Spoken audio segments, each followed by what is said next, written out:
Welcome to hell for a lot of animals here. Disgusting nightmare facility here.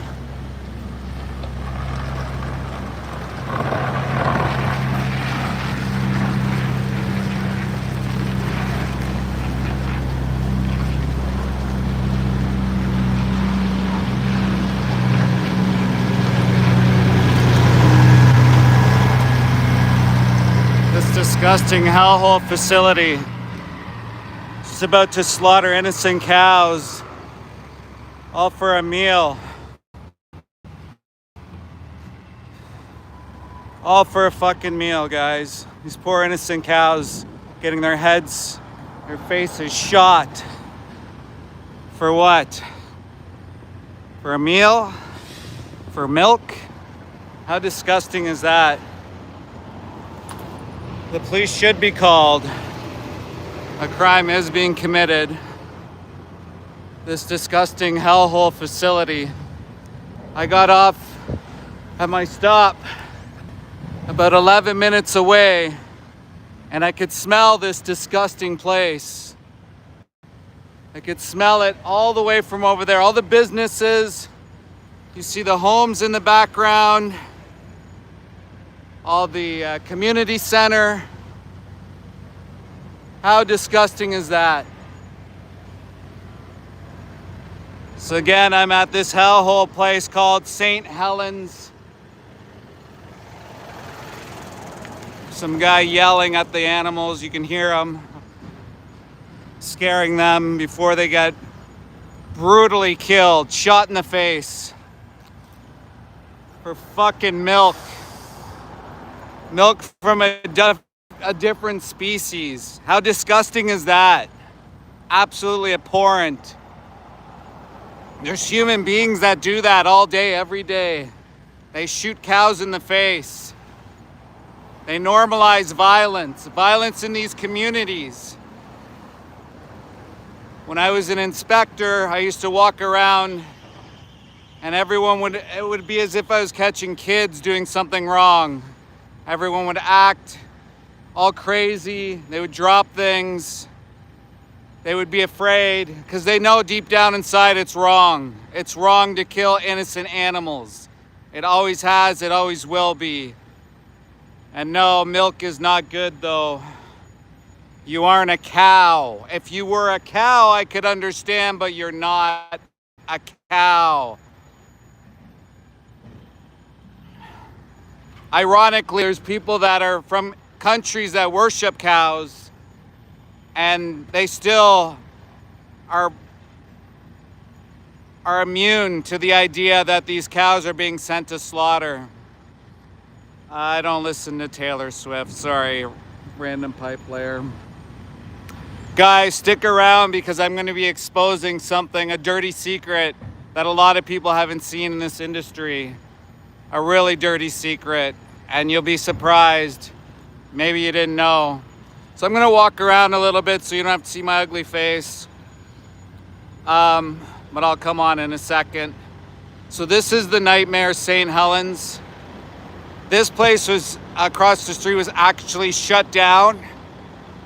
Also a kill factory. If you go to Jamie Logan's channel on Instagram, you'll see, and if you go to Jenny McQueen's Instagram as well, you'll see what's inside that place. We went in to talk to, we don't know if it was the owner. I'm not on their property. This is a sidewalk, dude. If you don't believe in fundamental freedoms of expression, I can just delete you, right? Because that's how you feel. Anyways, this place has been shut down numerous times for food safety violations, namely riding Regency, it used to be called. True Harvest, it's called now.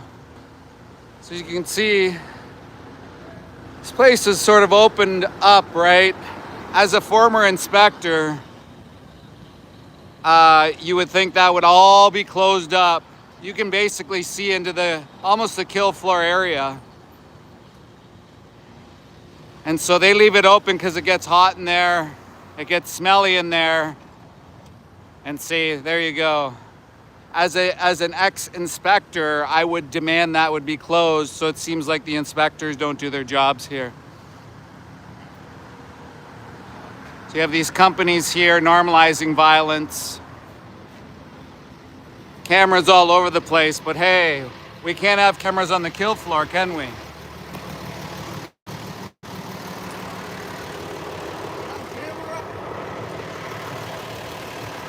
Sure, buddy, whatever.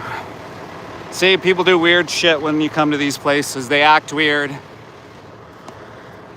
Hey guys, I'm at St. Helens. It's a disgusting hellhole facility that takes the lives of innocent cows each and every single day. Hundreds come here. They travel from distances up to 30 plus hours. Can you imagine? Up to 30 plus hours. Smash like, hit subscribe, guys. Please support the channel. I'm trying to expose this industry for what it is. I want to show you guys something if I can actually reach up.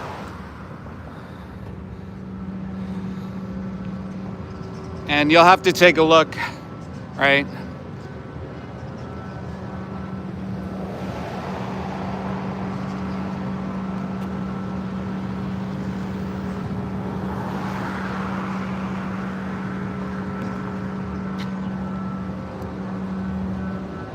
So I believe that's where they take the skins. This guy's recording me, taking pictures of me. He seems to do it all the time.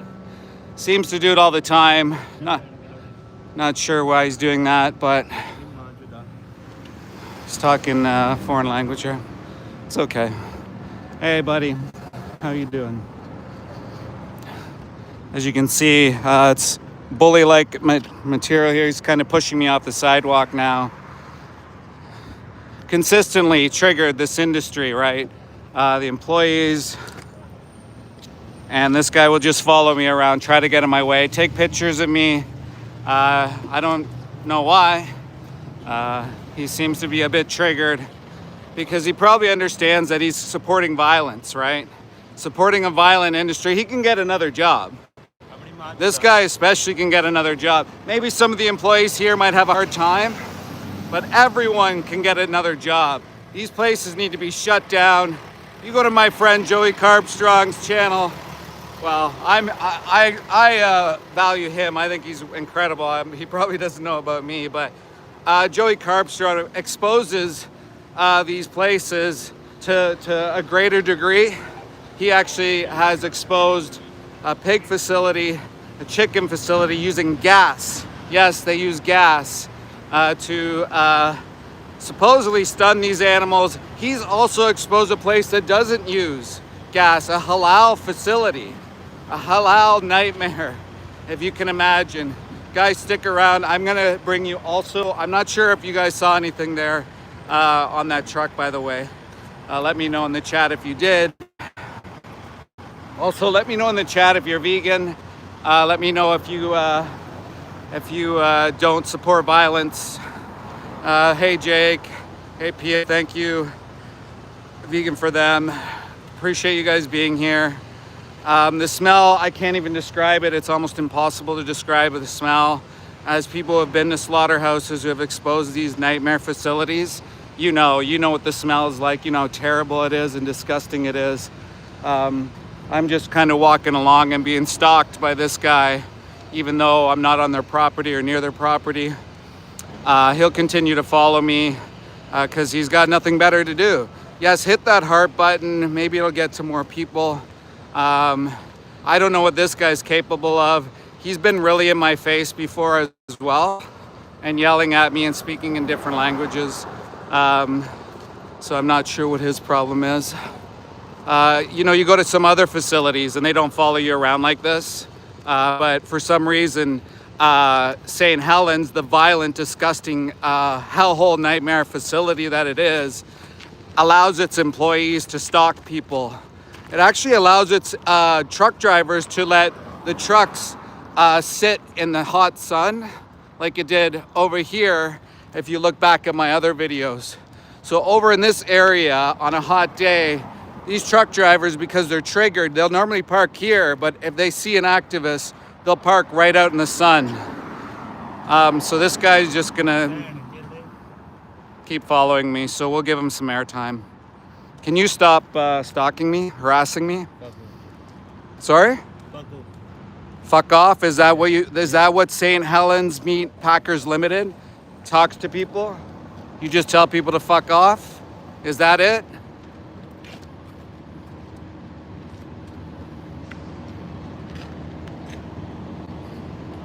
So as you can see, I'm being harassed, coming up to my face, just like the truck driver came up to my face, but I'm standing my ground. This guy's stalking me on a legal sidewalk in Canada, harassing me. Harassing me. Yeah. Yeah, he definitely needs a bath.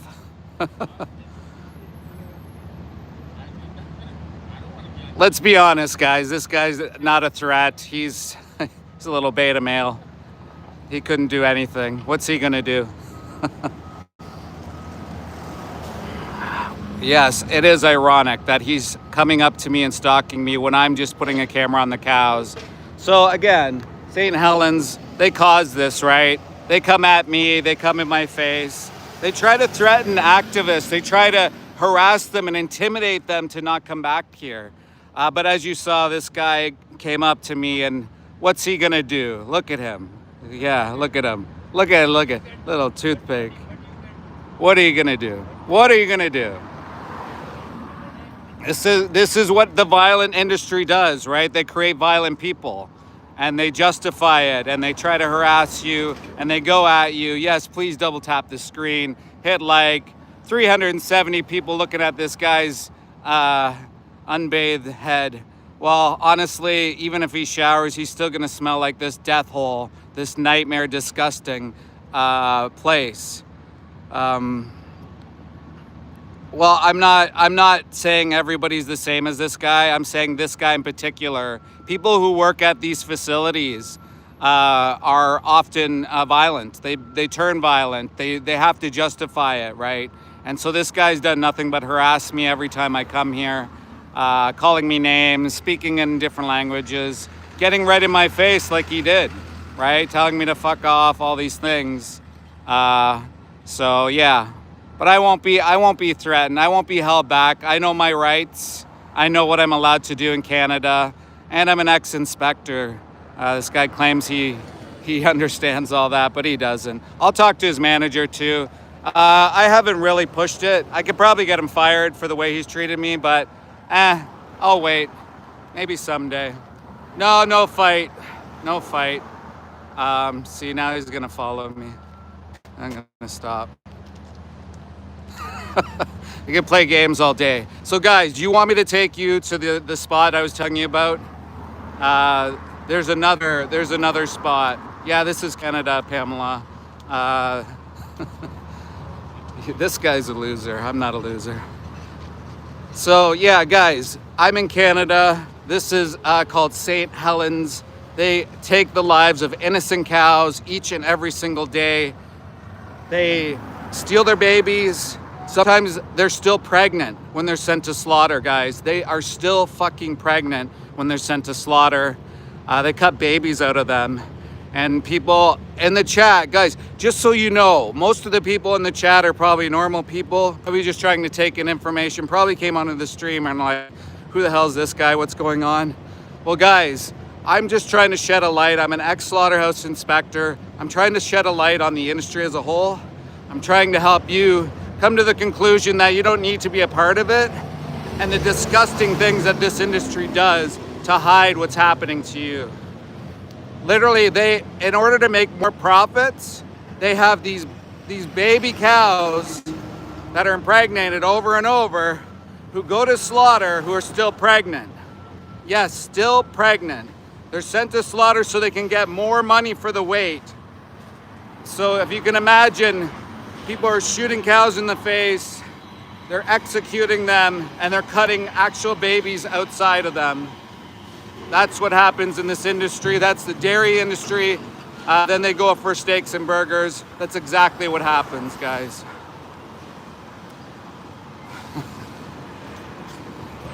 I wouldn't want to drink water around here. Trust Every time I come here, every single time I come here, guess what happens? The health authority's here. The health authority comes here almost every time to test the water. This is a community. There's houses behind here. There's a playground behind St. Helens, if you can believe that. So, guys, I'm bringing you up. I don't know how the connection is.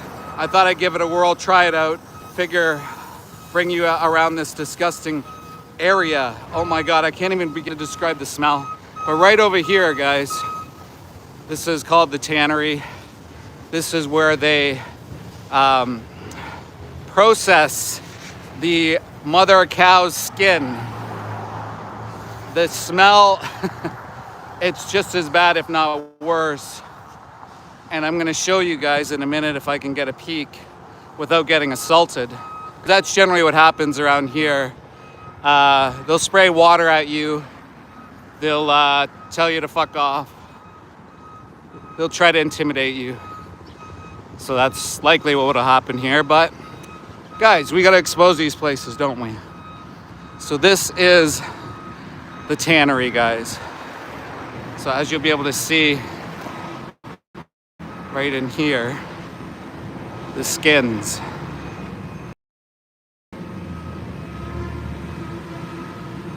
There's the skins of the mothers.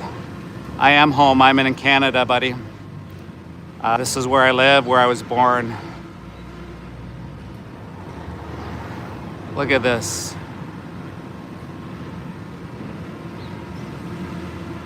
So you can imagine the chemicals. Yeah, I know it's hard to see. Can you see anything at all? Yeah. See how we use the euphemistic terms, right? Like leather factory. Instead of saying skins. The heavy, harsh chemicals that are being used. People are inhaling that shit. And a worker's out here now, he's probably gonna try to shut me out or spray water at me or something. Or slam the doors. Yeah, they're gonna close the facility. Yeah, generally they try to hide everything.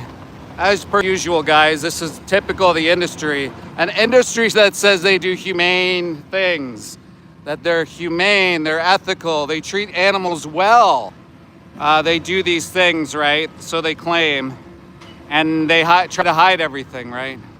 So, you see as he's trying to close doors and hide things. These industries need to be shut down. Absolutely disgusting. Well, guys, I can get a different angle.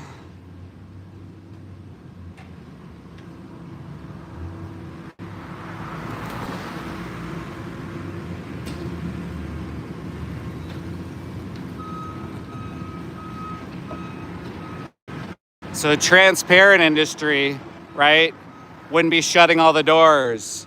A transparent agency, business, whatever, wouldn't deceive the public, right, and lie. And then, guys, just so you know, there are, the trolls here are the loud ones in the room, but the majority of the people aren't trolls, right? So you can believe what you want about what these guys are saying. Get a life and all this, Karen, whatever the fuck they want to say. But guys, think about it for yourselves. You would never do that to a dog. You wouldn't do that to a cat. So why would you do that to an innocent animal? A cow, a pig, a chicken. Why would you do any violence towards another being, right? You just wouldn't. And so, like, make the connection, guys. The people in the chat that are freaking out are people that work in the industry, that have taken lives, that have killed animals before, and they suffer from apathy or psychopathy, right? This is what happens in this industry. It's very common for that to happen. And so the reason they're shutting the doors is because they don't want people to see what's happening. But the reason they leave the doors open is because it smells so damn bad, right? So that's why they get angry with me if I come out here. I don't come out here too often because I just don't know about the connection. But, you know, these places need to be exposed. This is the industry. So those workers in there are likely refugees, immigrants, possibly undocumented workers, and they're working in harsh chemicals. You can't even imagine the smell here, and this is what they're going to go through. So they're gonna suffer from disease, illness. They're going to put more strain on our healthcare system. And for what? They're going to suffer for the rest of their life just for a job, right? And so this is another reason why we need to shut down these industries. They need to be abolished, is what I'm getting at.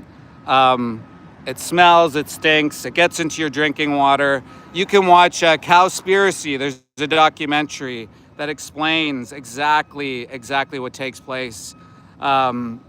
Yeah, exactly, Jasmine. You can save between 200. If you average that out through a lifetime, I'm gonna estimate what you're responsible for your food choices, say from 20 to 50 or 70, right? I would say that you're kind of mentally stable enough to figure that out.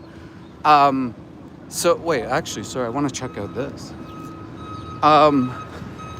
So you're responsible for your food choice. So you think about how many animals over a lifetime that you're gonna take, right? Is this part of this over here? Sorry guys, I just want to check this out. I lost my train of thought. But imagine 5,000 to 10,000 animals you could save over a lifetime. And that's just by a simple food choice that's very easy to make, right? So I'm kind of curious what's going on here. I think this is okay to go here. And guys, let me know if you see anything here.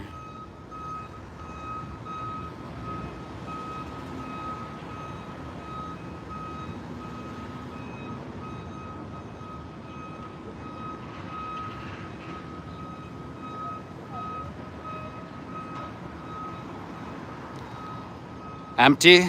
Okay. We got some triggered people in the chat. Likely, probably either just trolls, pretty lonely, or maybe they've worked in the industry and they've taken lives and this is their copage. So yeah, this is the tannery. At least this time I didn't get sprayed and be pushed around, so to say, which has happened. Had a guy come up to me and actually like push me. And then his counter employees, they decided to stop him from going at me. Exactly like what this industry promotes is violence, right? So of course people are gonna start to become violent. I don't see anybody crying, but the people that are whining in the chat, whining about exposing the truth. Like, what's ironic is a lot of these people who are whining about things are for your fundamental freedoms, or they support the Constitution, which gives you rights to expose places, to whistleblow, to be able to have freedoms of expression, all these things. They're whining about me, saying like I'm on property that I'm not supposed to be on, meanwhile I'm on a sidewalk. And yeah, see exactly, they get all bent out of shape, and then I bring it up and they get even more bent out of shape. Why? Because let's be honest, they don't believe in freedoms of expression. They want to silence people just as much as the animal agriculture industry does. They're the type of people that believe in humane washing, right? They believe in the pasture raised or the free range or the free run or all this nonsense that they've been sold because they just want to feel better about their food choices because they're fucking lazy. Let's be honest, they're lazy people. They don't want to change. Oh my gosh, change. No, not change. Like, it's pretty pathetic, right? Pretty sad. And a lot of people, again, have taken lives. Anybody who's taken a life in this chat, if you're open-minded and you're starting to feel a little bit of conscience, go watch what killing animals does to your brain on YouTube. It's a 20-minute video. Go see what it's done to you mentally, psychologically. And a lot of people won't do it because they're afraid. They're afraid to take responsibility for their choices and their actions. They're afraid to grow up, right? They just want to be able to continue to be the good person in their story. Even myself, I've been called this and that and the other, which I understand why people say that. Even vegans have come at me and said, how dare you? How could have you worked in this industry? How could have you done that? And I get it. I get the frustration. But at some point, I stopped, right? I changed. Just like some hunters have changed. Just like some farmers have changed. Just like a lot of industry workers have crossed the line, you know. My friend Jack, Humane Hancock, he came out with a documentary, and it's incredibly powerful. I'm generally not one to cry, despite what the fucking chat says. I'm generally one not to cry. But that shook me. Watching that video shook me quite a bit. And so I'm going back to where they take the lives of cows, and I'm being followed again. Like security, like pointing like there isn't cameras everywhere here, right? Amazing, amazing. So yeah, it's that video. I really wish everybody in the world could watch it. Just the worker and how he describes his experience and what he went through, and the way he thinks now every day. Crazy stuff. So here we are back at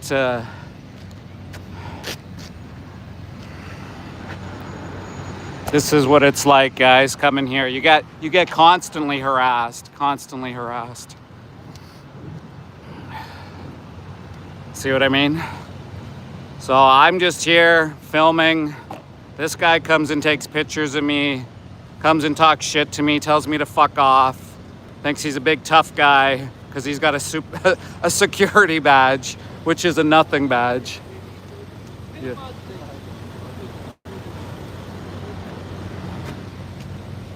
And now there's the manager, the other guy who harasses me.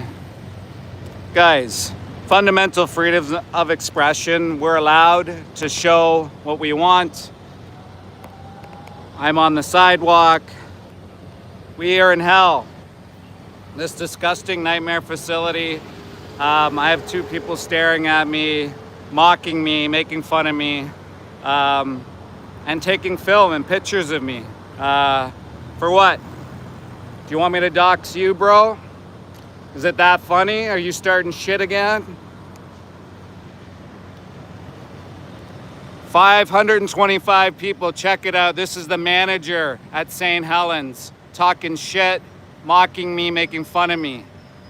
This guy is part of taking mothers' lives, unaliving them, and he gets paid for it, blood money. Get out of my face, man. Get out of my face. You guys want to keep, yeah, blood money, exactly. This guy's trying to harass me, right? Keep trying it, man. I'm not afraid of you. I'm not afraid of anybody, man. Keep harassing. I'm just showing you guys what happens with workers, right? What happens with workers. And eventually, who knows? This guy tries to pull a knife on me. I don't know, right? That's what the way these workers think. A lot of them do. A lot of them get this ego, right? Especially this guy following me right here, right?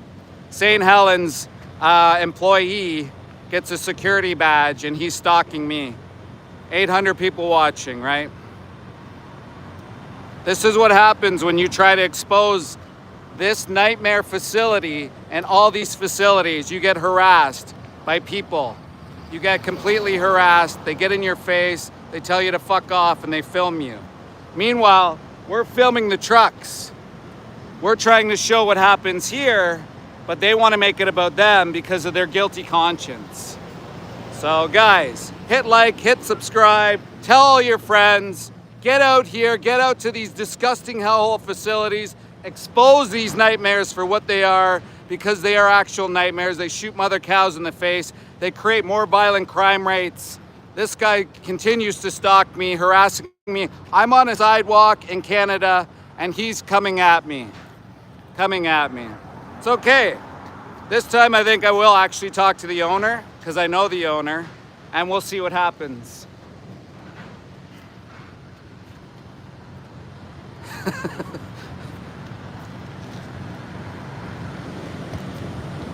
Look at this, guys.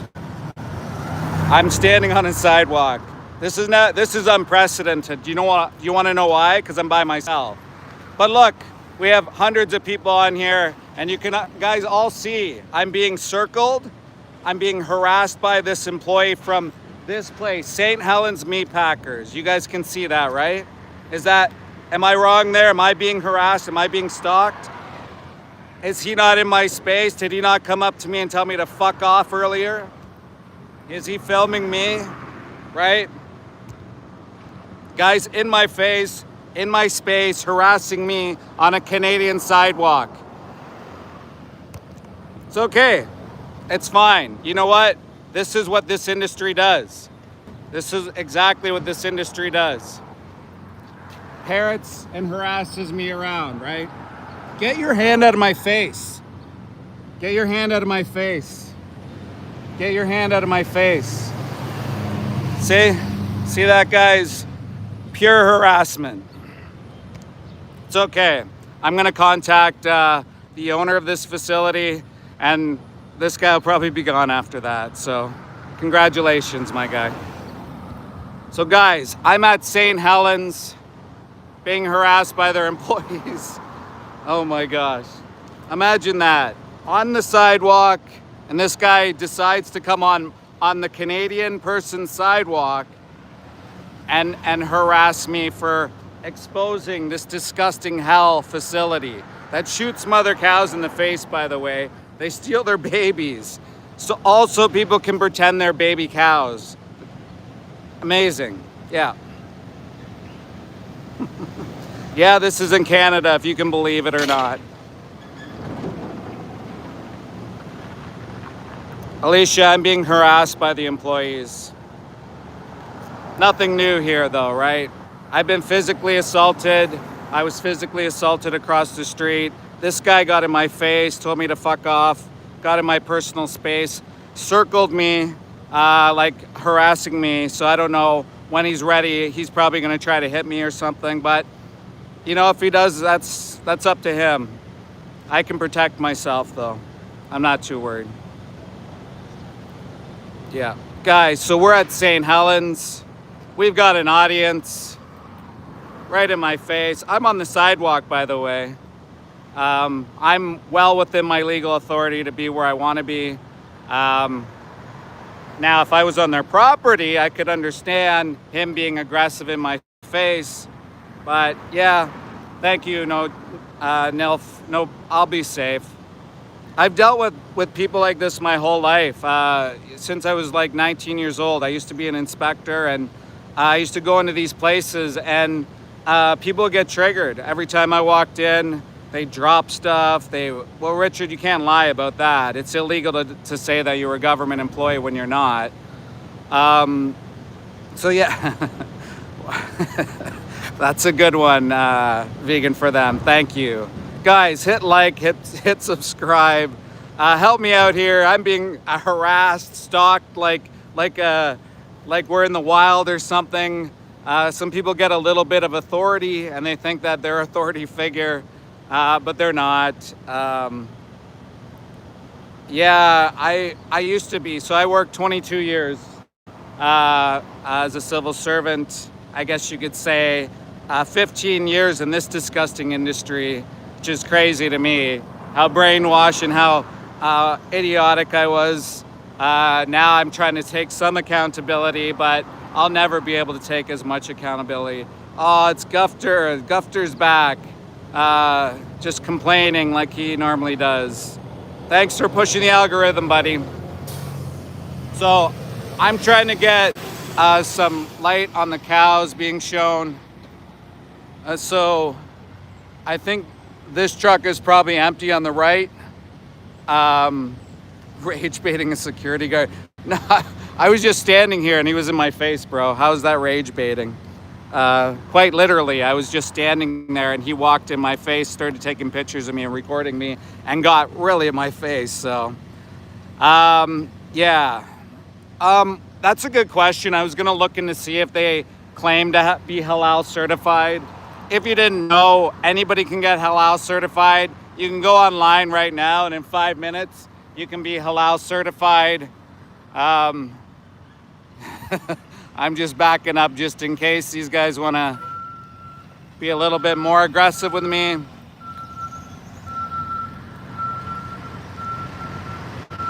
I'm on the sidewalk, Bean. Thank you very much.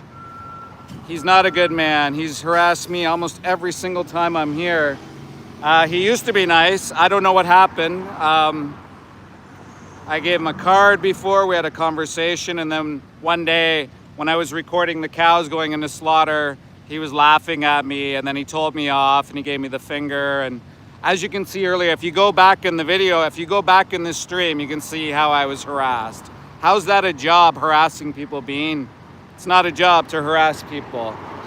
As a security guard, you're supposed to just manage the security around the property and not push somebody off the sidewalk and circle him on the sidewalk and stalk him on the sidewalk. So that's my legal right to walk on the sidewalk. Does that mean I'm not on his property though, right? This is not his property. This is a sidewalk in Canada, right? This here, where that yellow stake is, that is their property. That is their property line. So no, I know my rights. I know the law. Stop. Who's rage baiting who? You're making up shit. And so last time the manager tries to make nice, and then he just stopped, and these guys were mocking me, filming me, and giving me the finger. So I'm just gonna protect myself by putting their faces on here. So yeah, in this truck here, I believe all the cows are out. I heard the guy yelling. He was yelling quite a bit. Maybe he was just trying to get the cows out. And then I believe the cows on the left truck are still in there, awaiting the ultimate shot in the face. Maybe some of them giving birth on the truck. So guys, hit like, hit subscribe, tell your friends. We have some trolls in the chat, which is pretty typical. Ironically, the trolls push engagement, which pushes this out to more people. So even though they think they're doing something, they're not really. It's actually pretty hilarious, to be honest. They're actually putting more of a light, shedding more of a light on the industry. So thank you, trolls. Hilarious. Honestly, hilarious. And so what happens too is the trolls, they subscribe. And then one day, when I have enough followers and stuff, I'm just gonna axe all the trolls, and it'll be hilarious. Yeah. No, it's not satire. It's actually, I'm at a slaughterhouse. You can see the disgusting trucks there. It's the St. Helens meat packers. They're an industry that they get marginalized workers. They go to the temporary foreign workers program. They get marginalized workers to come from all these different countries. They claim that they have good jobs and security and benefits for them. But guess what? They create alcoholics. They create drug addicts. They create violent people. And they create violent communities. They also affect the ecosystem in these communities. There's a neighborhood behind this place. The city of Toronto is always in here. They're always in here inspecting the water. So if you can imagine, these homes are probably on the same, possibly the same sewage system. There's seagulls that are flying around here. They come at a certain time when the body parts are shifting over to another spot. And so you talk about zoonotic diseases and pathogens. and such that get around our community. Well, how the fuck do you think zoonotic diseases happen, guys? They happen because of places like this, because of factory farming. If you guys have not been or heard of outbreaks, avian influenza, even cows have avian influenza. Go figure that out. And so one day, maybe there's a reckoning. If you didn't know that humans catching avian influenza have a 50% chance of death. And guess what, guys? If you're all for the vaccines and stuff, they're finding vaccines to give to the animals. So not only are they giving them antibiotics, not only are they genetically engineered, not only are they giving them antibiotics, not only are they genetically engineered, not only are they given drugs, they're going to give them injections, vaccines to combat things like avian influenza. Forget about the pathogens, though. Forget about E. coli, Salmonella, Campylobacter, and Listeria, which you're always at risk for. Go ask your government official if there's 100% that there's no pathogens in the animal flesh that you eat. Fun 2 is just going crazy, copy and paste. Everyone can get B12, right? You know, all the animals that you eat are given supplementation, right? I take a multivitamin. Most people are lacking in multivitamins. So I don't know why you're spamming the chat. I mean, it's a simple, guys, there's this thing called Google, and actually you're on Google because YouTube and Google work together, but you can actually, yeah, my headphones are vegan. Is my hat vegan? Are my eyes vegan? Are my shoes vegan? I got that a few times. Cody, so you're a slave master to these animals and you profit off of their body parts. So do you go into the slaughterhouse kill floor? Do you take their lives, Cody?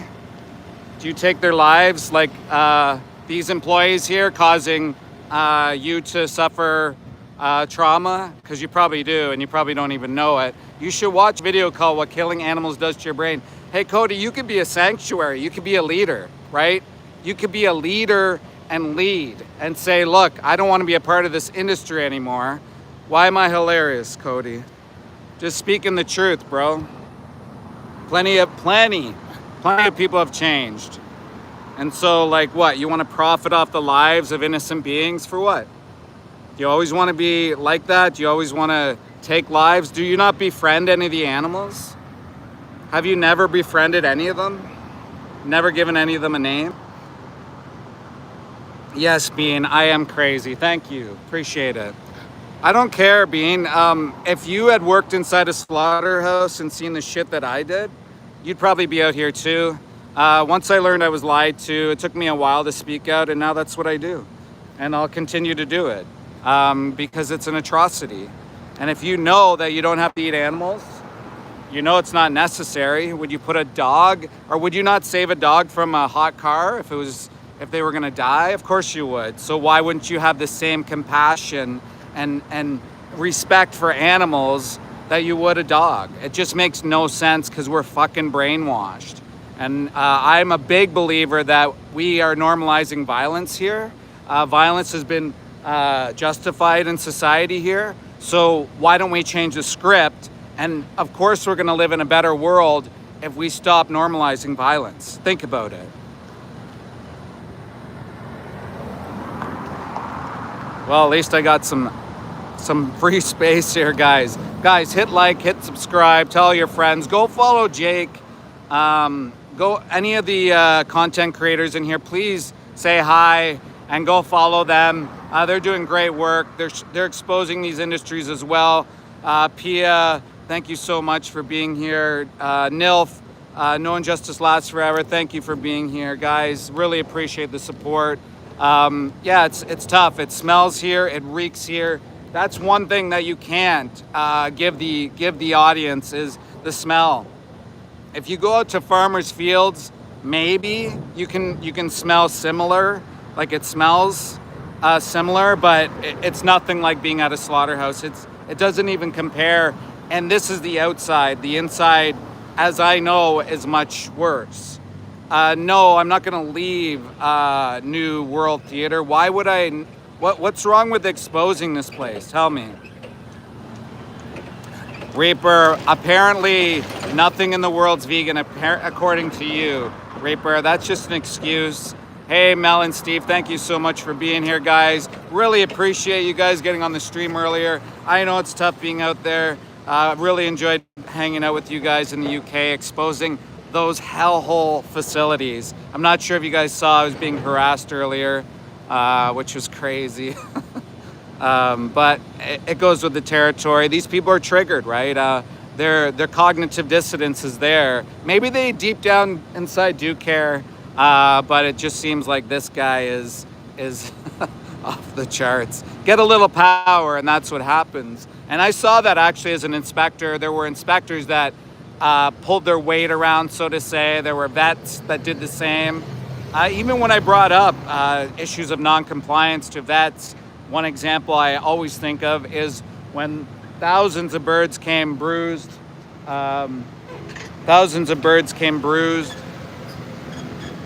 Sorry, I just got to be careful because truck drivers be crazy, right? They killed one of my friends, so I'm not saying that he would do that. I'm just saying I just have to be careful. And likewise, if you're doing these things, always have your head on a swivel. Be safe, be careful.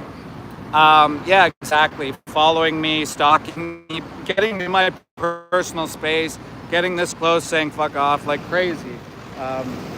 But this industry is violent, right? It creates violent people. People justify the violence. They try to get in people's faces, honking a horn for no reason, you know, all these things. This is how it is. People are triggered.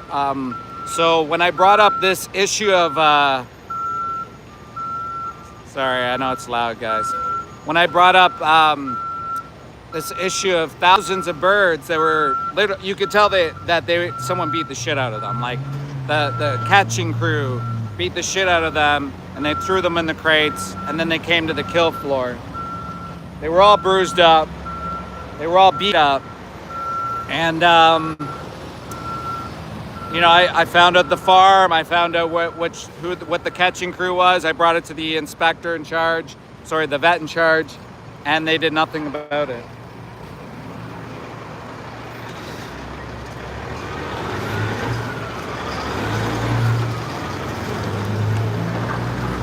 See the feces on the truck there?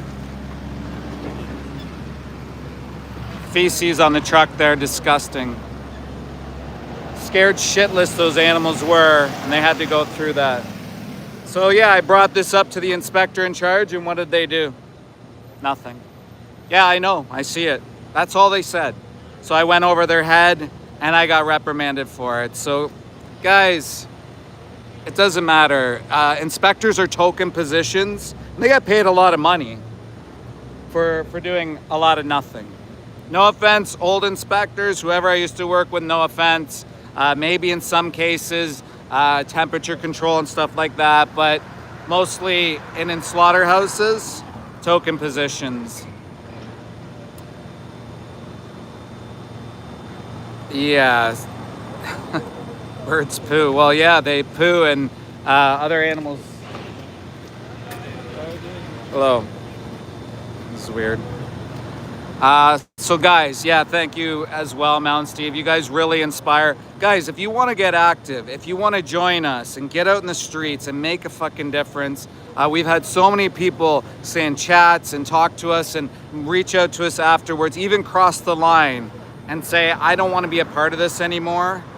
Join us for Project Livestream. We're going to go live again October 24th. Go to It's at Mel and Steve. They're in the chat right now. Go to their Instagram. Get involved, get active, and join us. Join us, guys. We want to get eyes on as many slaughterhouses as possible.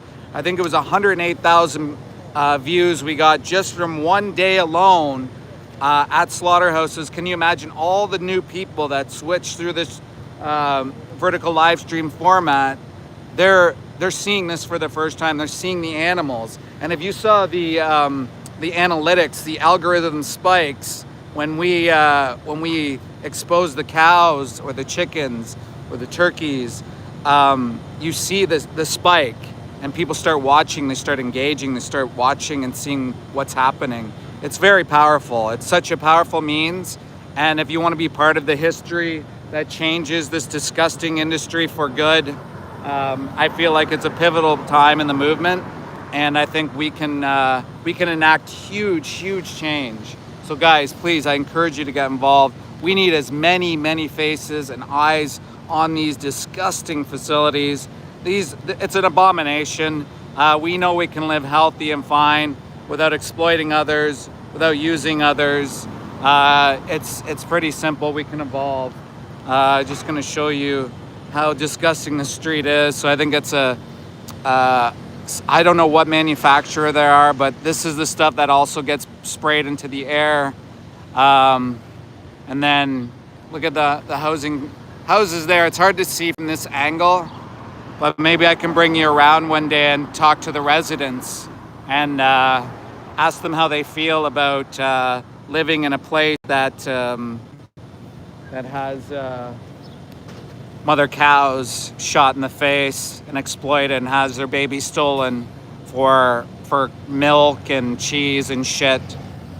Completely unnecessary. Absolutely disgusting.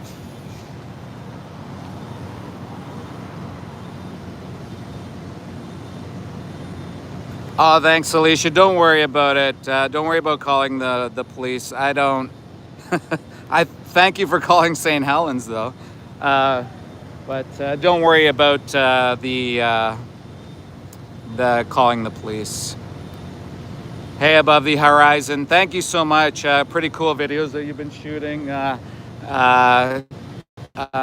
Capitalism and such. What a ridiculous kind of notion that money is. Well, business isn't called money. I agree with you completely on that. But yeah, go follow them. Yeah, that's okay. Don't worry about calling the police. I'm fine. I've dealt with these types of characters many times. So yeah, I don't know if that's an oil bin facility. I think that's part of this community. Can you imagine? So there's a tannery. You weren't here maybe earlier. I'm not sure if you saw, but I was at the tannery or skin manipulation cow, whatever fuckery place you call it. This used to be a slaughterhouse called True Harvest, where they brought in so many innocent cows into this place, and then obviously this disgusting hellhole here, where they take the lives of so many cows as well. It really is dystopian, and it's so bizarre how it's become so normalized that people just didn't think. Yeah, well, I think so too. The police would just come and they'd ask me how things are, and I'd be like, fine. And I'm not like, what am I gonna do? Am I gonna get this guy charged? I mean, he was in my face harassing me. It's live, it's online. If he wants to continue, maybe one day he'll try to throw down with me, but then he'll probably realize that was a mistake. So I don't know what this idea with being kind to animals and fascism is. Go work in a slaughterhouse, buddy. Why don't you go take the lives? I had the worker in my face, Jamie. He was right in my face, gave me the finger, told me off, and then the manager, who supposedly made nice with me last time, was doing the same. So not surprised, right? They're trying to hide this industry. They're trying to hide what they're doing. They're making blood money, right? It's all blood money, and it's because probably I'm here on my own. And so they probably think they can just kind of get away with pushing me around a bit. But yeah, I'm not. What are they going to do at this point? Are they going to try to hit me, beat me, fight me? I got them on camera. So if anything, it just has proof and evidence. But yeah. No, LP Air, why don't you go on the kill floor, unless if you've actually taken lives, and then that makes sense. why you're saying that. So one other story I'd like to tell you guys is, well, let's wait till this truck leaves without all the cows on it. Who knows where it came from? Look at all the feces on the truck. So you can imagine how afraid those animals were, sliding around in their fucking disgusting feces. Imagine sliding around in feces.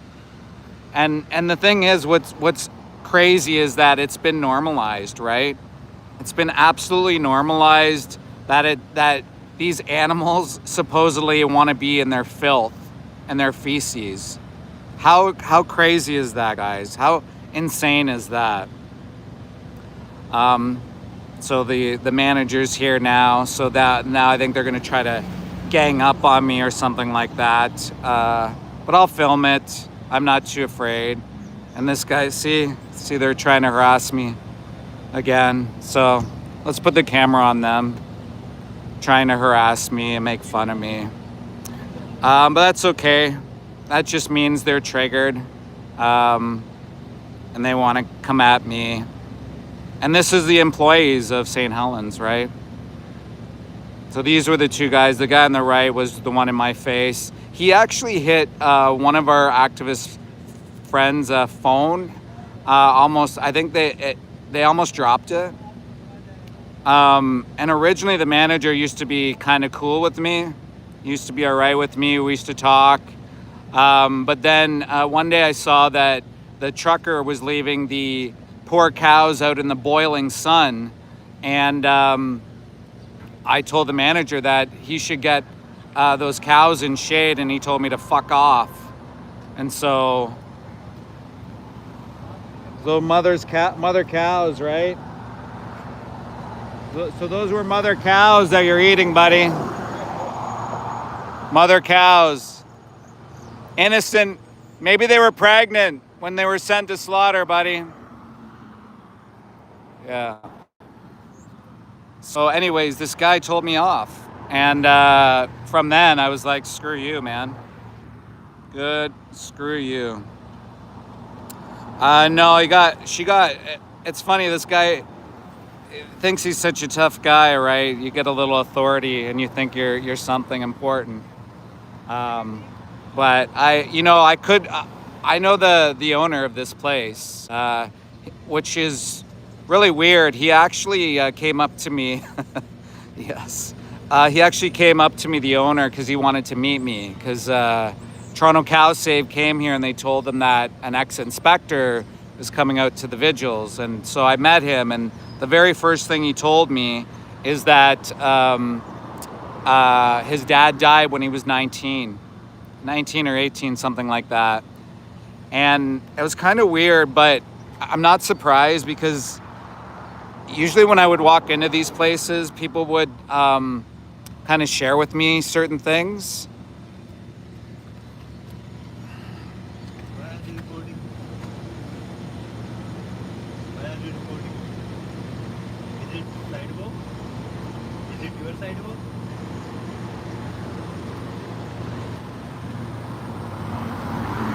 So guys, once again, continuing to be harassed. And see, he was walking around me, right? Playing games with me. Because he sees the truck's coming. And now he's going to try to probably block me or assault me or something. But whatever. I'm not breaking the law. I'm on the sidewalk. And this guy wants to fucking harass me. Who am I harassing? I was standing there. He came up to me. Consistently harassing me, by the way. Doesn't stop. Now this truck driver's not doing the normal thing what the truck drivers do. Oh no, maybe he is. So maybe he's trying to push me off the sidewalk.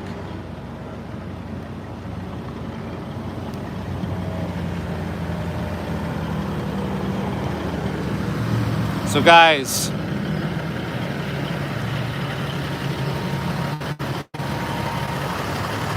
this is why I'm here.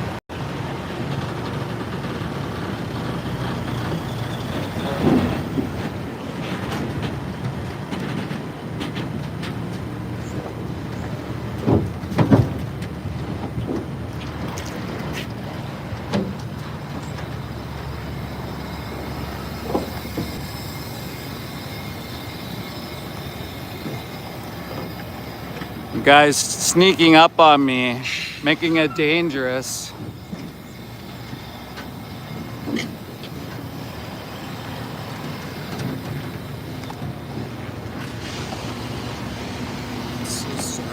We've got a down cow here.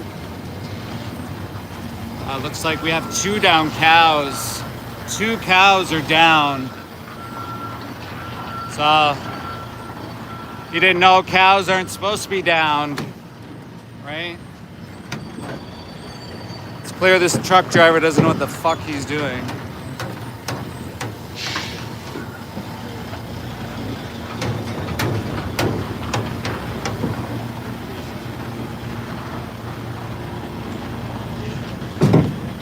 Sorry about the instability. This driver's kind of all over the place.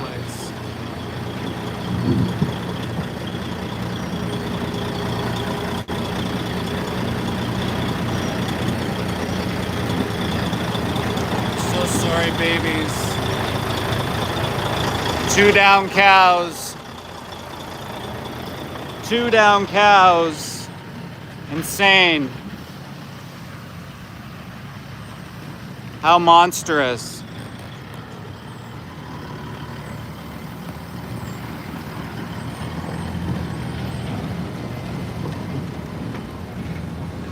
It's clear, like this guy just really, look at the feces.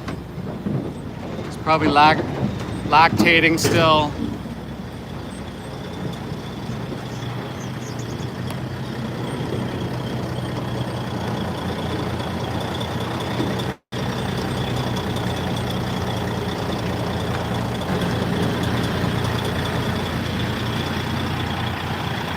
Disgusting. There's the guy who assaulted me over at that slaughterhouse. This guy tried to break my camera. This guy assaulted me. And this guy has down cows on his truck. So I'm gonna report him to this Canadian Food Inspection Agency or to Animal Alliance. They deal with that kind of stuff. So likely a fine. That's all they'll get. Just a fine.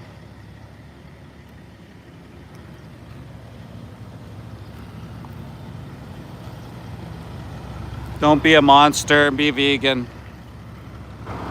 This is absolutely unnecessary. They're babies. They're like 5 years old. Forcefully impregnated, having their baby stolen. For what? So you can have a glass of milk? So you can pretend you're a baby fucking cow? You're not. You're not a baby cow. Hate to break it to you. Guys, once in a lifetime offer. I can send you a pacifier. I'll send you a sucky. You can sleep with a sucky instead of having a poor cow have a human being stick their fist in their anus and their other parts just so you can have their milk. Absolutely disgusting industry. What a fucking sickening industry this is.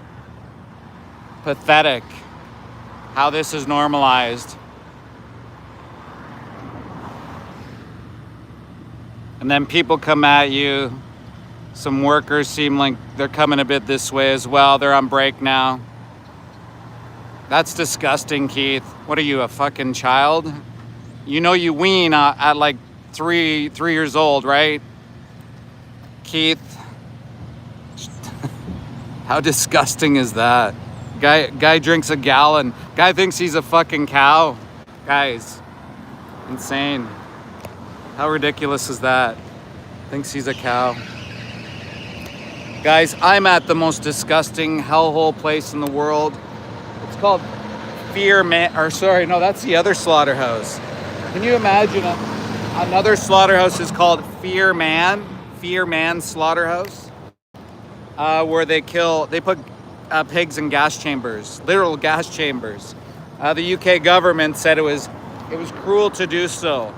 They acknowledged it was cruel to do so, but due to economics, they decided it was okay. And guess what? Now they gas chickens.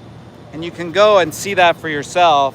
My friend, or I think he's a great guy, he probably doesn't know me, but Joey Carbstrong has exposed the gas chamber. He's exposed the gas chamber for pigs and chickens. And who's this guy's saying stop scaring the cows. You think the cows that fell down on the shitty fucking slaughterhouse truck weren't scared already? And no, I wasn't scaring them. In fact, they were coming up to the phone if you didn't see. They're gonna be executed soon, as if you care about the cows. Guys, please hit like, hit subscribe, tell all your friends. I was gonna tell you a story, I can't remember what that was, but I just also wanted to let you know that today's I'm officially released from my peace bond. So I don't know if a lot of you know, I was arrested back in 2021. We got 7 of us were arrested for trying to expose a turkey farm. And I was going to talk about Joey. That's right. So Joey, yes, Joey went into Joey's gone into a pig farm. Also, the pig slaughterhouse associated with that farm. He's gone into a chicken hellhole place as well and exposed that they do use gas chambers, and that's the most common method. In fact, most of the animals, I'm gonna guess now, are put into gas chambers. Gas chambers, people. People are, like, if you think about the context of that, these innocent animals are being put into gas chambers, guys. So Joey has exposed these places. He's also exposed halal slaughter. In fact, the public had such an outcry when Joey exposed this place that it got shut down. And in fact, he just did a video recently where he, and I might react to it, where they're demolishing the slaughterhouse. So that's very symbolic, and I think that we should aim for that all slaughterhouses be demolished. Demolish all slaughterhouses. We don't need them. It's disgusting. Guys, if you want milk, like I said to the other guy, I can provide you a pacifier. I can send you a blankie. You can suck on that sucky at night rather than pretending you're sucking on a cow's udder, which is a different species with a formulated milk that's for their species. Go figure that one out, because you aren't a cow. Lactose intolerant, most people are. Breast cancer associated with colorectal cancer. There's a connection. Possibly Crohn's disease, and cholesterol, hormones, antibiotic resistance, avian influenza. The list goes on. Why would you feed your child that? You're feeding your child cholesterol and hormones. Think about it. Think about it. Billy, you can call me all the names you want. You have a dog in your picture. Yeah, you're setting baby animals to slaughter. Think about that. The irony in that. Guys, I'm at St. Helens, disgusting hellhole slaughter facility where they take the lives of innocent cows all day long. Raw milk. Why would you drink? Again, Jennifer, I will send you a bottle, a warm bottle with oat milk or soy milk or cashew milk or coconut milk or rice milk or peanut milk or macadamia milk or pecan milk. I will send you the milks. Okay, Jennifer? And I'll send you a blankie. I'll pay someone to give you a huggy so you can pretend you're a baby, okay? They'll wrap you up and you'll be fine, okay, without drinking cow's milk. Turkey master, see, this guy probably executes innocent turkeys. If you don't know about hybrid turkey facility, they were exposed by Mercy for Animals in 2016, sorry. Years later, we had tips that a lot of abuse was going on there. We decided that we wanted to fight an ag-gag bill called Bill 156, a bill to gag whistleblowers, gag our fundamental freedoms of expression. And ultimately down the road, that bill was repealed. But there were a lot of consequences to that bill. It emboldened these truck drivers to drive really aggressively.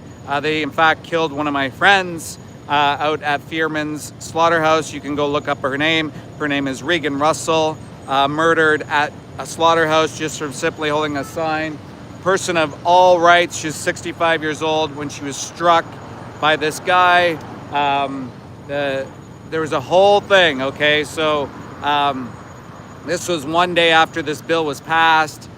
Truck drivers were saying, ha, ha, ha, you can't bear witness anymore.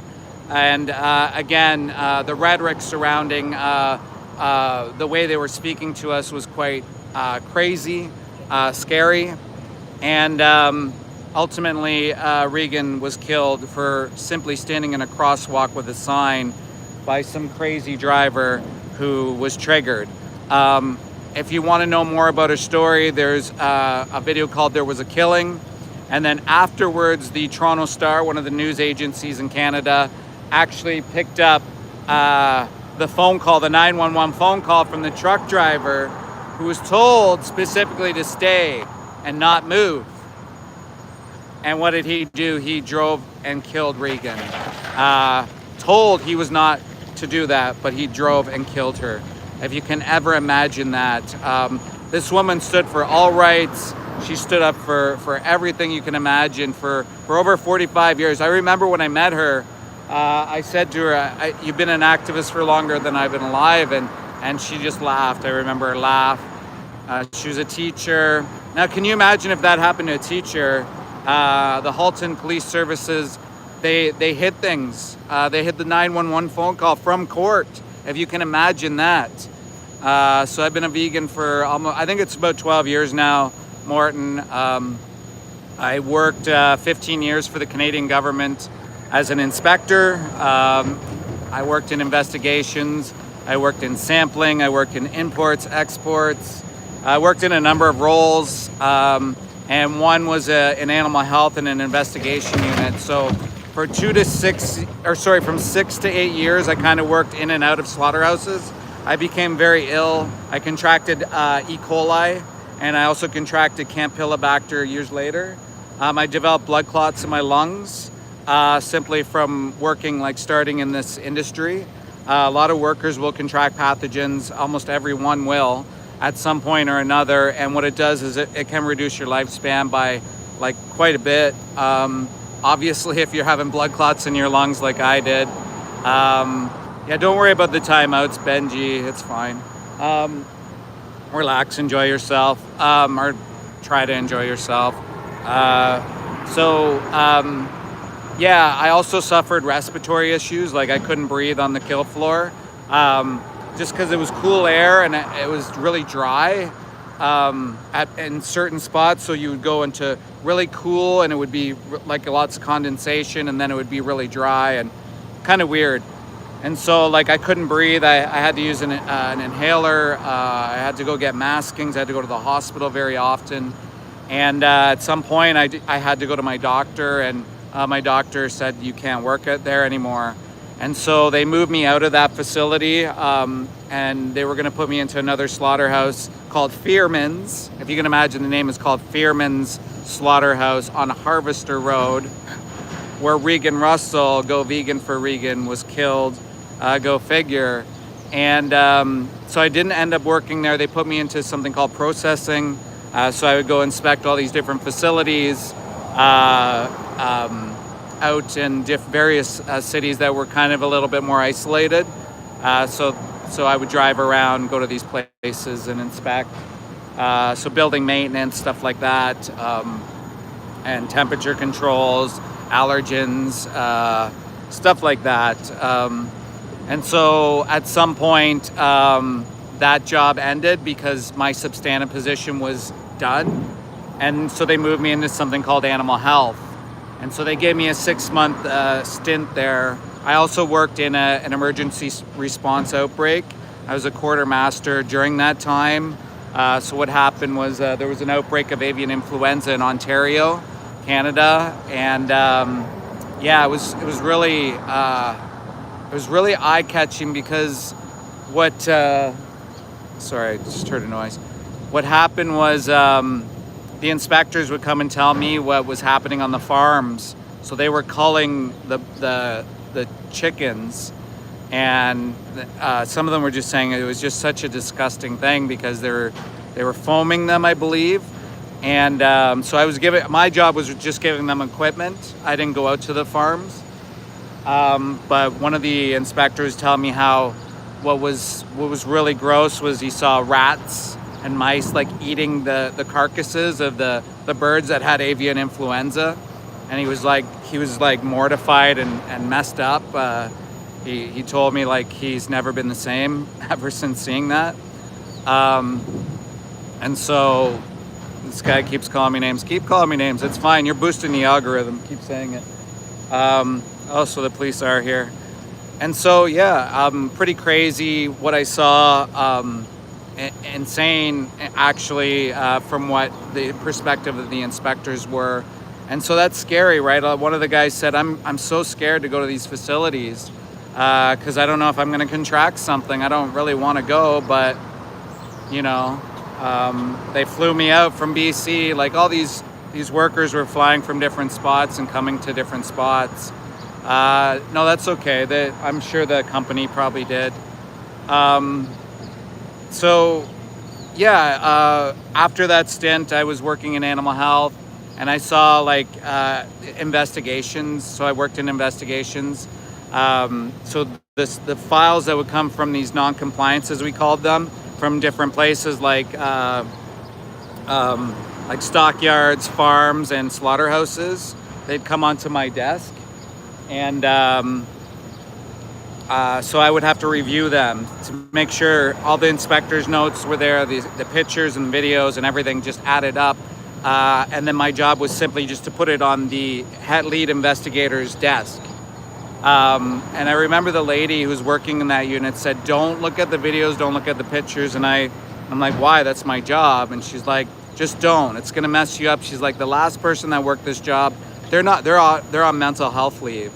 And I'm like, okay, but it's still my job, and probably a good thing that I did, in fact, go see these pictures and videos, because it fucked me up. It messed me up really badly for a number of years, because I think what had happened is I buried everything inside the slaughterhouses, because the things I saw in slaughterhouses, I really don't talk about enough. But it's just it's really hard to talk about seeing how animals were treated, and like limbs being ripped off, cows shot in the face, hearing the screams of the pigs and gas chambers. Like all these things sit with me, and then it just all came coming back. And I remember seeing, there was one, and I've talked about it before. Oh, there's two police here. Now let's just turn this over here so we get that on record. So what had happened is I saw this photo. I think it was a photo. I can't remember if it was a photo or video. And it was really hard to make out. It was a slaughterhouse truck inside of it.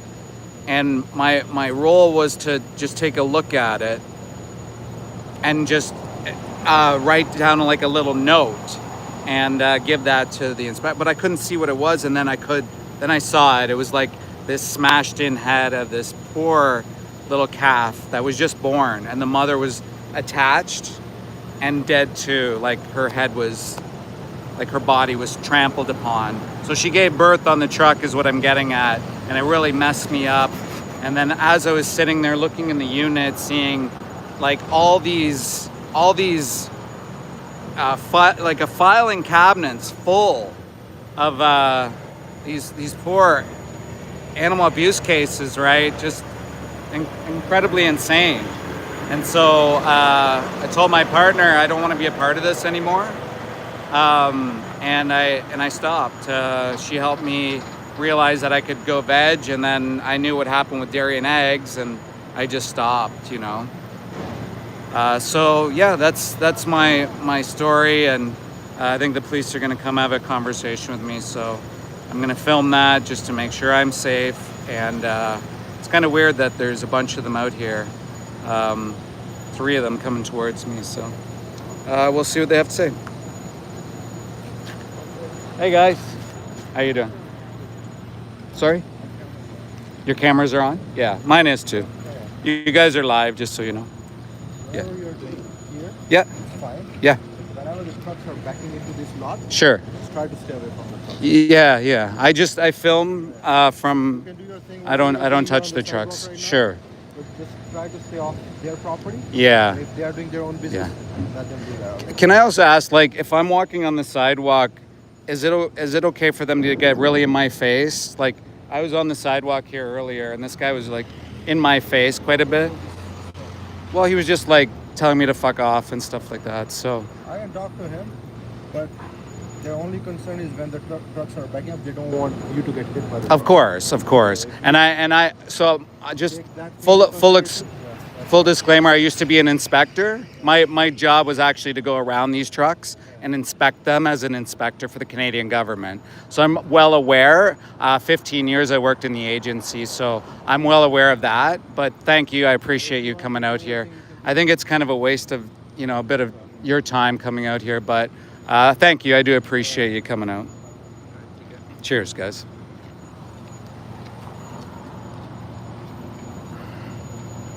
So, guys, they're trying to make a case against me, clearly saying that I'm somehow blocking the trucks. You guys saw I was in no danger. I was just outside of the truck, and yeah, these guys are just trying to make something bigger than what it is. It's unfortunate that that draws out 3 police officers. The gas, the mileage, whatever it is. Yeah, he was polite enough. It's fine. I don't blame. They're getting called here, and I'm just trying to be respectful in that. But honestly, no, I didn't impede nobody. These guys are just crying about it. So anyways, yeah, these guys are complaining. You guys saw it all on camera. That's why we go live, to protect ourselves as well as show what's happening in this disgusting hellhole facility. Nightmare. What's happening here, guys? It's kind of crazy, eh? They had 3 cops show up, and these guys are in my grill. I didn't go anywhere near them. They started following me and taunting me and mocking me and harassing me. As you saw, the guy was walking right around me. So pretty amazing. But I'm within my fundamental rights and freedoms, guys. I'm allowed to be out here. I'm exercising that, and we are allowed to, guys. We are allowed to be out here. This is Canada, guys. This is a country of democracy where we're allowed to.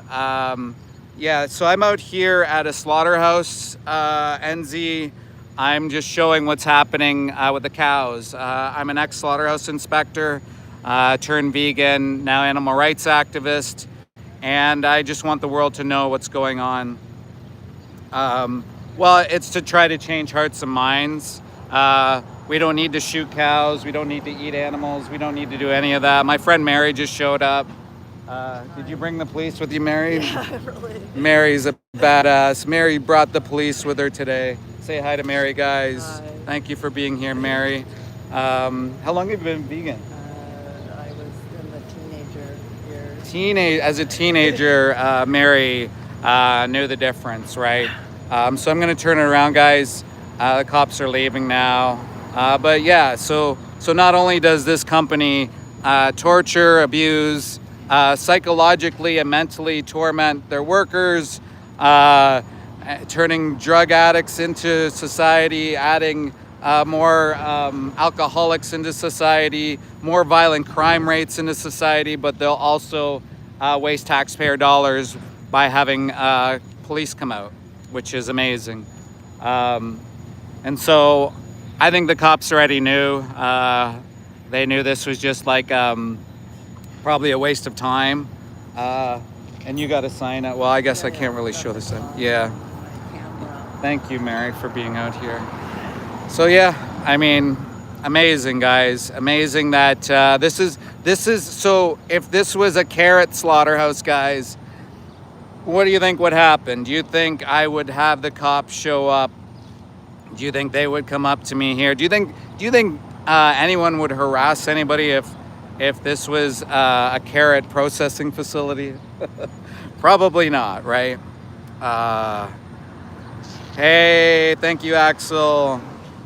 Thank you for being here. I hope you're doing well, brother. I appreciate you being here. Guys, go subscribe to Axel. This guy's busting it too. He was in Utah. Sorry, I guess I doxed you a bit. No, I'm just kidding. He's actually living somewhere else in the future. I won't say where though. But he exposed one of these disgusting industries, the massive amounts of animals they kill in some of these states. If you look at Iowa, for example, all the amount of pigs that they kill, it's insane. It's absolutely insane. Got some triggered people here, Mary. It's a weird day. So just I know. let's be safe. Let's be safe, you know. You are alone. Patty says being a 40-year-old vegan is so embarrassing. Why is that, Patty?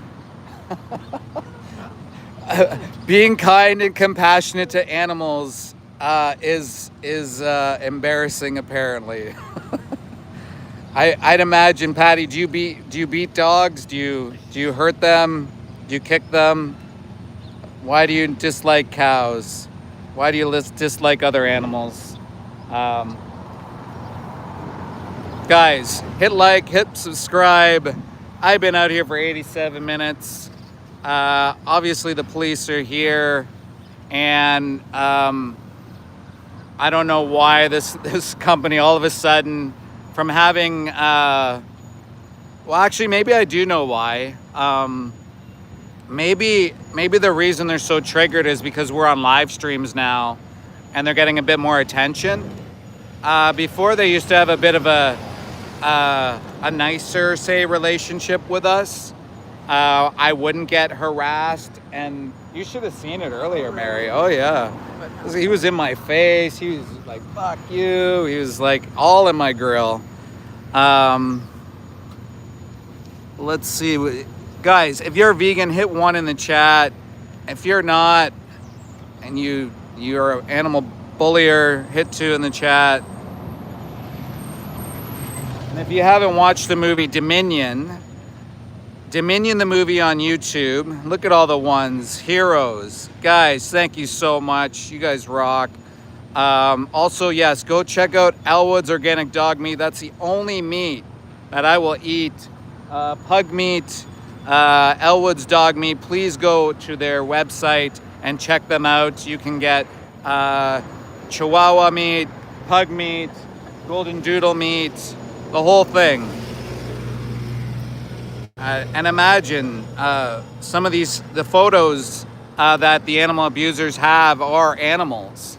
So, like, isn't that weird that they'll have a picture of a dog in their avatar, but they won't, or they'll consume other animals, and then they'll feed other animals to their dog or their companion. It's just so bizarre.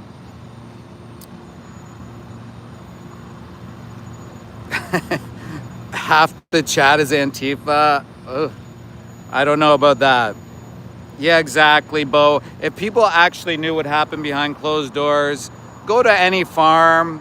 You're gonna see all these bins outside these farms, and you're gonna go walk up to the farms, and you're gonna see dead bodies inside those bins, because that's how much animal exploiters care about them. They put them in garbage bins. Can you imagine? I am home, Marlene. I live in Canada. Am I not allowed to be walking the streets? Do you not believe in free speech, Marlene? Marlene, if you don't believe in free speech, then should I just block you for not believing in free speech?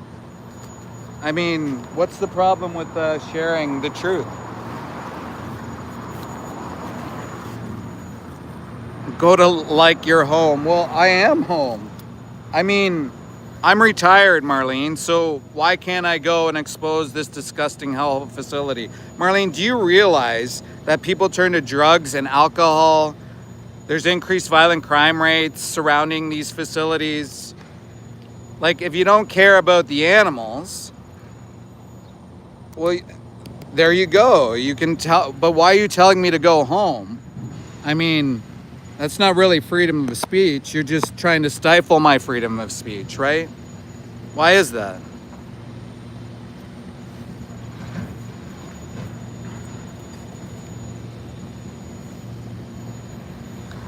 Justin, if you saw what, so like for example, this facility will cut out, they'll cut out like the cancer, the skin, the contaminated animal flesh.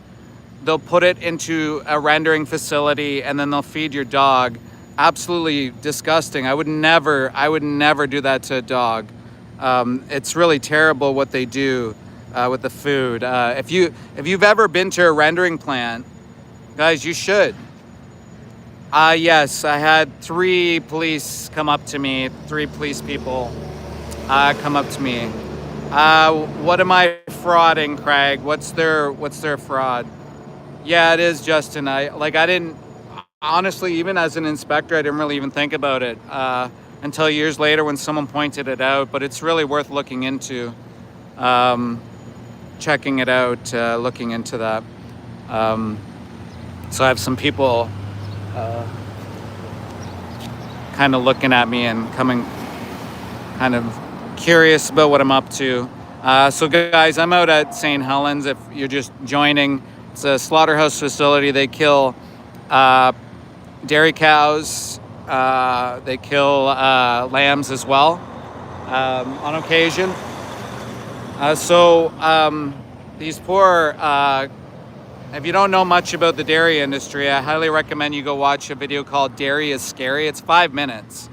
5 minutes and you can see exactly what takes place. I'm an ex-slaughterhouse inspector and I can vouch for everything that takes place in that video. It's the truth, it's the reality. I mean, the mothers are constantly pregnant. If you can imagine being a female, imagine being pregnant over and over and over and your whole life is just being pregnant. These animals are also genetically engineered to grow as fast and as big as possible. So they're under constant stress. So they'll produce more, say milk. And what happens is as a result of the stress of having their babies taken, being pregnant all the time, and then also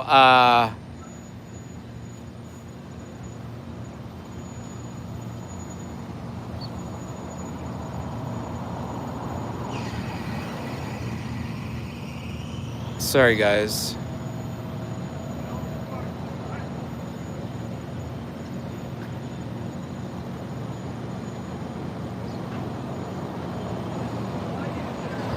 Sorry, I just want to make sure Mary's okay.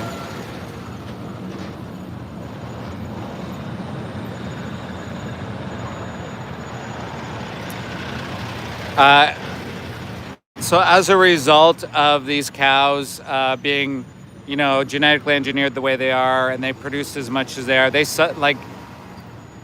can't produce as much milk anymore, so it's not economically viable for the breeders to keep them around. And so they already have a death date ahead of time. So oftentimes they're still pregnant when they're sent to slaughter. Yeah, so what happens with the male calves is sometimes they're just killed right away, put into like a graveyard type thing on the farm. Sometimes they're thrown into dumpsters all over. Or sometimes they're kept around to fatten them up for things like what they call veal, instead of calling it baby calf. I'm retired. I'm retired. I'm retired. Thank you. I'm retired. I'm retired. Stop shooting mother cows in the face. Leave them alone.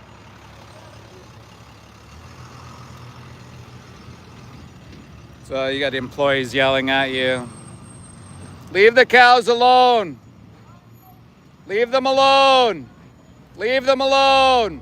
Leave them alone. Leave them alone. Leave them alone. Leave them alone.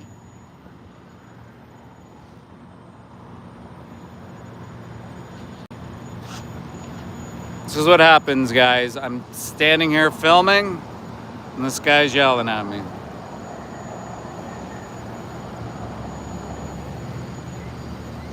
Because it's a violent industry, guys. It's violent. Imagine this was corporate America. And imagine your employees yelling like that. Give me a break. Violent industry creates violent people, guys.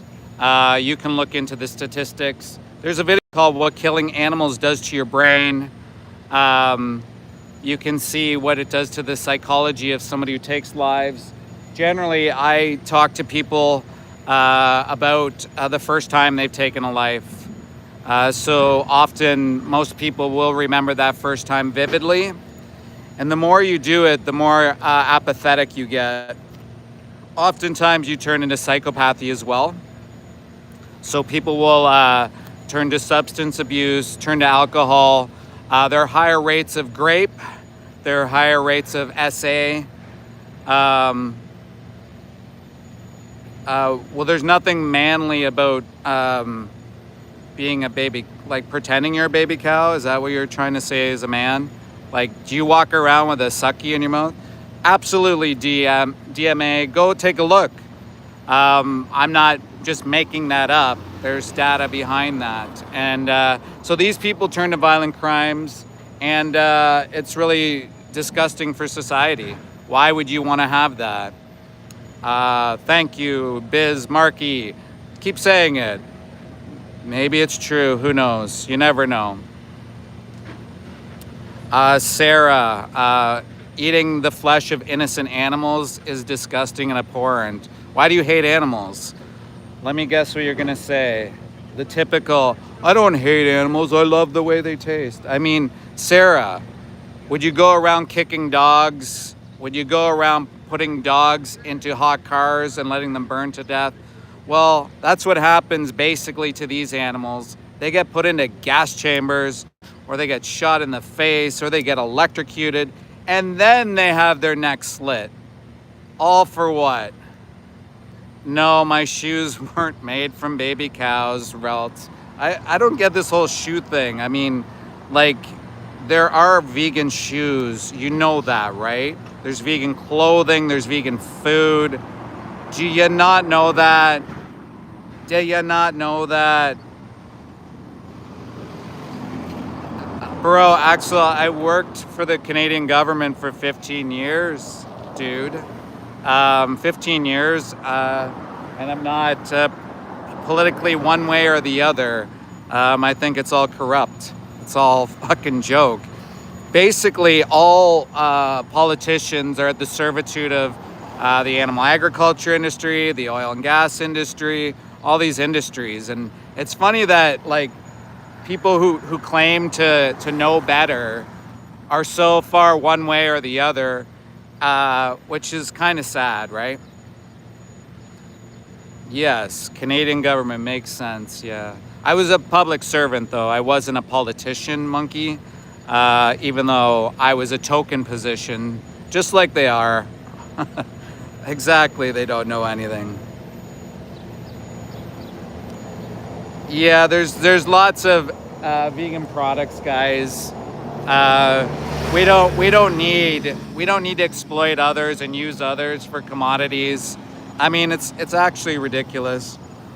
The only ones that are being forced, Marlene, are you forcing the animals into being shot in the face. I can't imagine hating animals as much as you do. Even if you hated the idea of not eating animals, even if you hated that, why wouldn't you want to have someone defending their rights? Why wouldn't you want that, Marlene?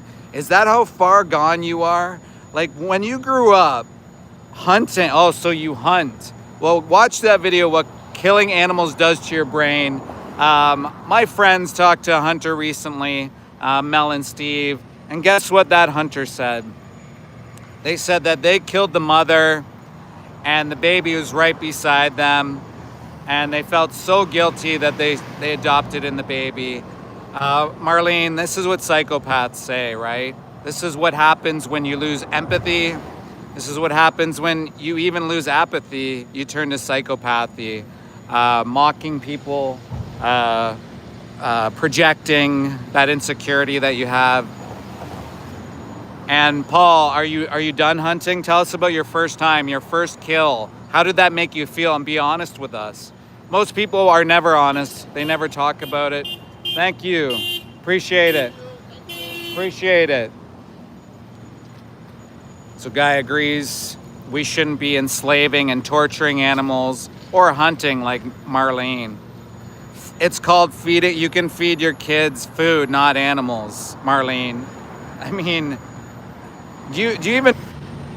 All right. Ooh, boy, we almost lost that.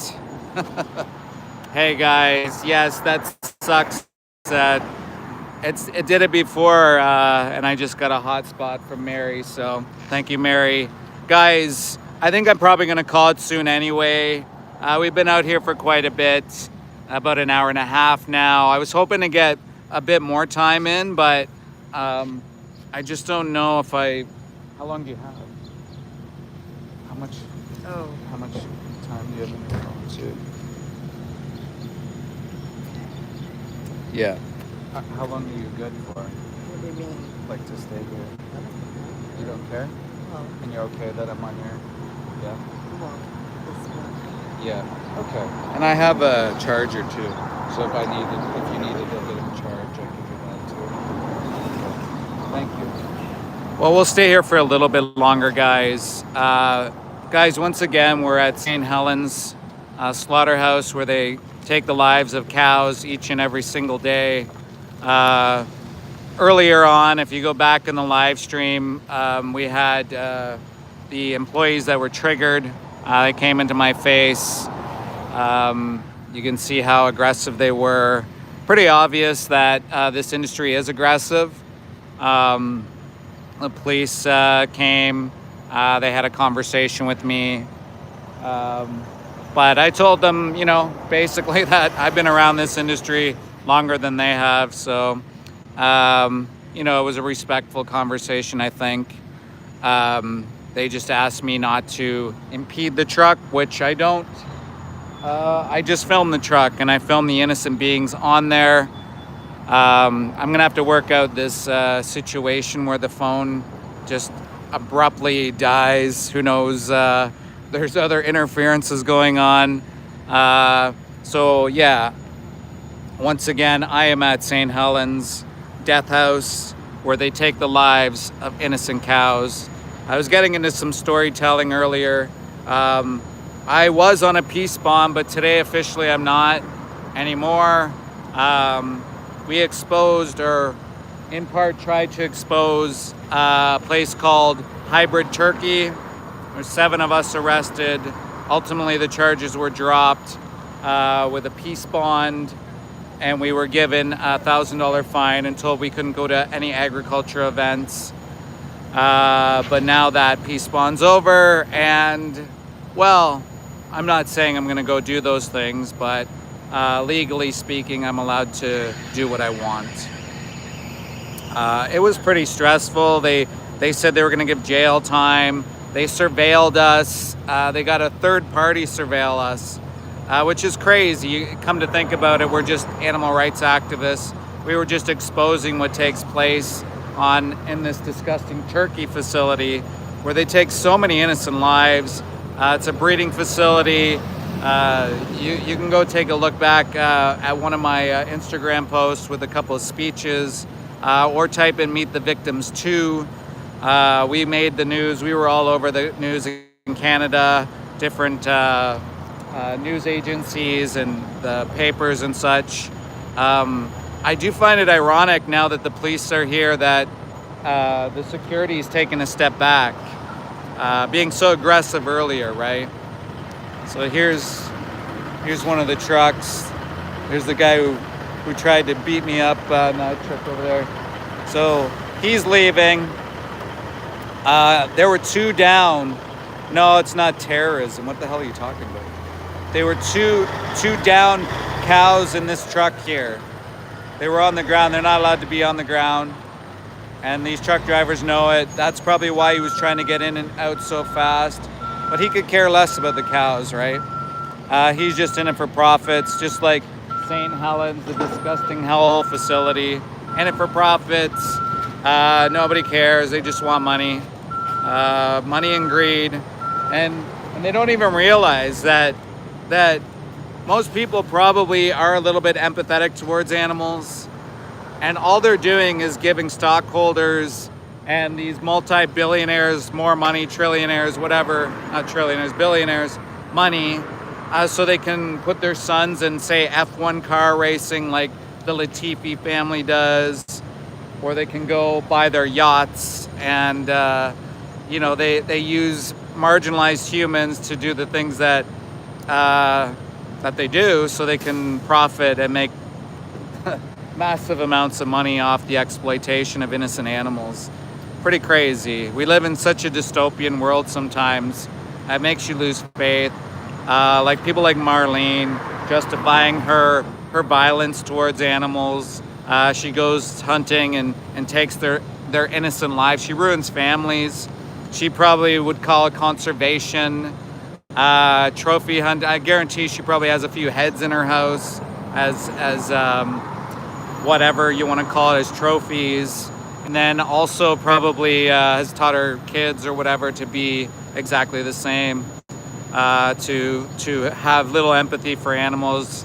And oftentimes people turn to psychopathy. There's a lot of data, evidence to show that, scientific evidence to show that people who take lives generally turn into psychopaths. They'll take that home too. They'll become violent at home. There's many cases of that. It doesn't take far, just a quick Google search to know that. Yeah, exactly. I'm not allergic to evidence though. And in fact, all the evidence supports that you can live healthy and fine on a plant-based diet. So being a monster to animals, there's no justification for it. In fact, there's 150 million or something like that vegans in the world. And actually, you have no creativity. You're stuck in lies. No, Bodhi, I worked in this industry. In fact, 15 years. What experience do you have working in this industry? How am I unhealthy? All my checks, my biomarkers are just fine. I probably am healthier than you, and I could probably beat you probably in just about anything, Bodhi. Maybe cows. So, yeah, let's be honest with ourselves. So guys, once again, hit that like, hit subscribe. Thank you so much for being here. Alicia and all these other amazing animal rights activists, vegans, people who don't want to view animals as commodities anymore, who don't exploit others, who don't see others as resources. I mean, pretty abhorrent, pretty disgusting that people would actually do that. Think that that's okay to do that to innocent animals. Once you know better, you should be better. There's a documentary called Dominion the Movie. Highly recommend anybody on the fence go watch that. Despite what all the trolls say here today, despite what they're saying, guys, don't listen to them. They're just the loudmouths, okay? I know there's a lot of people in here watching thinking, I don't know what to do. I like animals.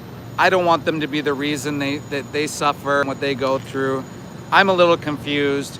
If you're worried about a diet, that's not what I'm here for. We can live healthy and fine on a plant-based diet. And if you're already considering it because of the animals, it has to be because of the animals. The why is your animals. The how's easy. So go to challenge22.com. They have a free dietitian. They have free support. They're going to give you all the advice you need. When are you going to get a free dietitian? You won't. You'll never get a free dietitian. They'll give you meal plans, ideas if you're concerned about these lies that people make up that people don't get enough protein or something like that, as if that's what we're lacking in this world is protein. people like Bodie will be triggered, calling people unhealthy and stuff. It's not the case. In fact, if you look at Olympic athletes, look at all the gold medals won by vegans, and vegans are those groups, guys, a very small minority. So the fact that they're winning these events is absolutely crazy, right? A minority going in against a massive amount of animal eaters or whatever to go in and do that and win. That says a lot, right? Novak Djokovic is a prime example. He's an ethical vegan. Maybe he doesn't talk about it enough or bring it up enough, but he is one, and we can very easily, again, live healthy and fine. And if that's your concern, but the concern should be about the mother cows, the baby calves, the innocent animals that go into St. Helens disgusting hellhole facility, that get their babies taken from them. They're genetically engineered to produce as much as possible. All the seagulls are flying out here. We're in the middle of Toronto, the heart of Toronto. We're not at a beach, and you have seagulls flying around. Guess what they're gonna do? They're gonna eat the cancer rotted corpses that are inside these bins that are gonna go for rendering, like this guy in his truck here. So this guy's bringing the rendering truck here. He's bringing the rendering truck here, and the seagulls are gonna pick off whatever's inside there, the cancer, and they're gonna go drop it, in and around. I've seen it as far as like 3 streets down or 3 blocks down. You'll see body parts, the odd body part just sitting around. Well, guys, that's the animals. Are bringing them there, and people again wonder why there's pandemics and stuff like that. Well, it's very easy to understand. Who knows what diseases these cows carried? If they had E. coli, if they had Salmonella, Campylobacter, a zoonotic disease, maybe avian influenza. Who knows, right? Thank you. You have no job, nothing. Yes, Demon, I don't have a job because I'm retired. Thank you. I really appreciate the concern, though. Thank you. Yeah, no, that's not a smell of deliciousness. If you like the smell of slaughterhouses, Tasso, there's something seriously wrong upstairs with you.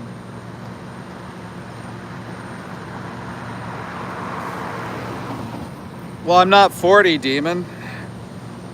Figure it out. I mean, thank you if you think I am, but I'm not 40. I wish I was 40. Yeah, there's a bit of derangement syndrome, right? I mean, people don't want to be the bad guy. Chip, I saw like a lot of people in your stream. Amazing. Good stuff, man. A lot of people went to Mel and Steve's stream as well. Love it. Love seeing that. Paul, thank you so much for being here. Adam, guys, you guys are kicking it for the animals, doing great work. Thank you guys, man, like for getting out there and speaking up, even though, like if you saw earlier, Chip, I was being circled by the harassing employees here who thinks he's somebody important. He was filming me earlier, getting in my face, telling me to fuck off.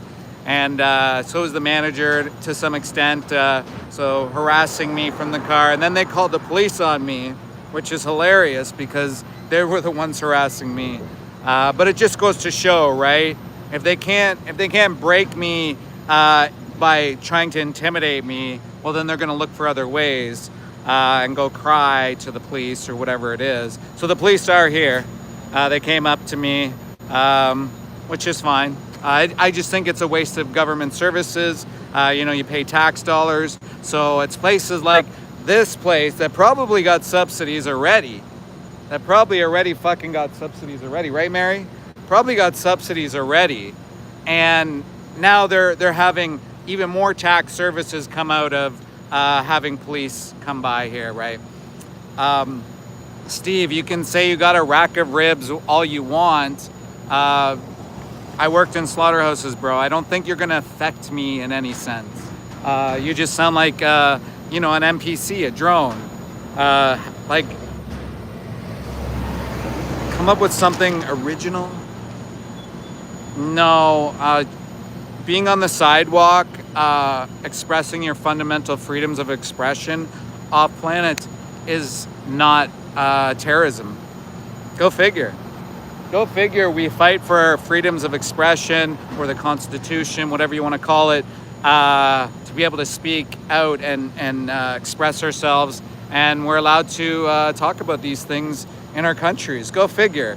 I mean, if you don't want to live in a country where you can express those things, then it's called move. Go move to a country that doesn't value expression and stop your crying, right? Right? I think that's all you got to do. Oh, that guy was timed out. That guy. I mean, that was his name, that guy. It's like when I go for one of my meals, it's called the favorite. And I always tell people to get the favorite. And they're like, what's the favorite? I'm like, it's the favorite. It's kind of funny. Oh, Denise. This guy, Denise. This guy's the one who's complaining about veganism as well. But what am I lying about? I get this. People talk to me about lying. What am I lying about? What am I lying about? I'd love to know. Like, give me a, like, and this is the weird thing too, is like people say you're lying, but they don't provide any context. It's like, spreading fear around what, Aaron? I don't want pandemics to spread to my family and my friends. I don't want more violent crime rates. I don't want people suffering drug and alcohol abuse. Have you talked to workers? I know workers personally who had worked in this industry who are messed up from cutting the heads off of animals consistently every day. So yeah, I'm gonna speak up about it. Why wouldn't I speak up about it? And what misinformation am I spreading? See, and then you say something like that. Well, that's not really an argument, Aaron, against what I'm doing. I'm allowed to be out here, and no, I won't shut up. I mean, why the hell should I shut up? If you don't like it, all you do is you flip up. You go to the next channel, right? That's it. You don't have to be here. I'm not demanding you be here. I mean, if you want to be here, they are hungry trolls, that's for sure. Like, come on. Mary's a great activist, comes out here all the time, does so much great work for the animals. Can I see your sign, Mary?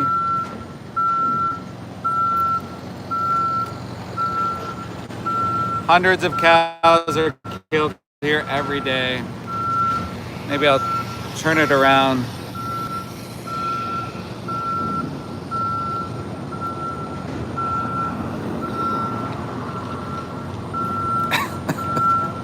Thank you, Mary.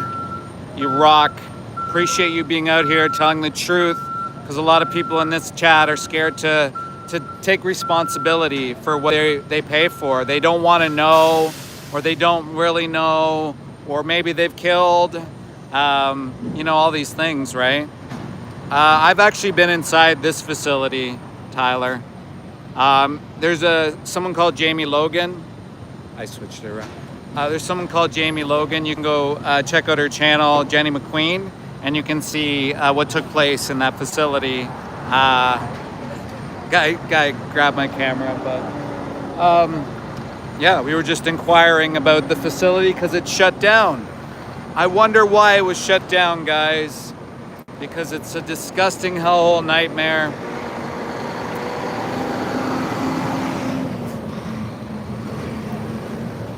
Yeah, that's that truck that just passed by. Yes, I'm a crybaby. Look at me cry. Sorry? Oh, we got a truck. Mary.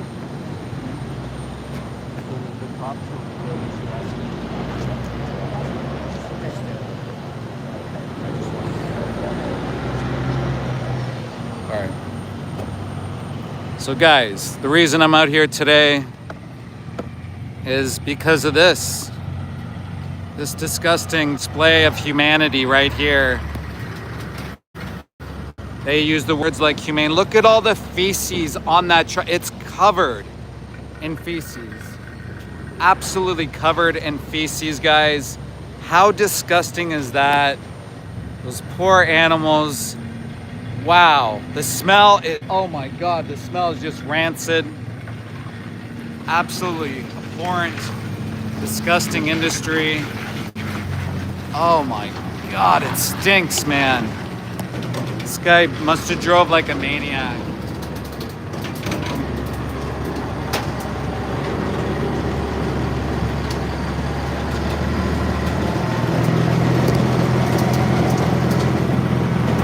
Oh, the smell is just terrible. The smell is unbearable. Look at all the feces.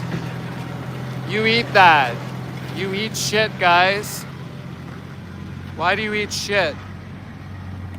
You eat shit. You eat mothers. You eat babies. You're disgusting if you take part of this. It's abhorrent. Oh my God, the smell. Guy clearly drove like a maniac. Has zero respect, even though killing animals is zero respect. So I can't be surprised. Oh, the smell. What an awful smell. You smell that? Disgusting. They kill mother cows here.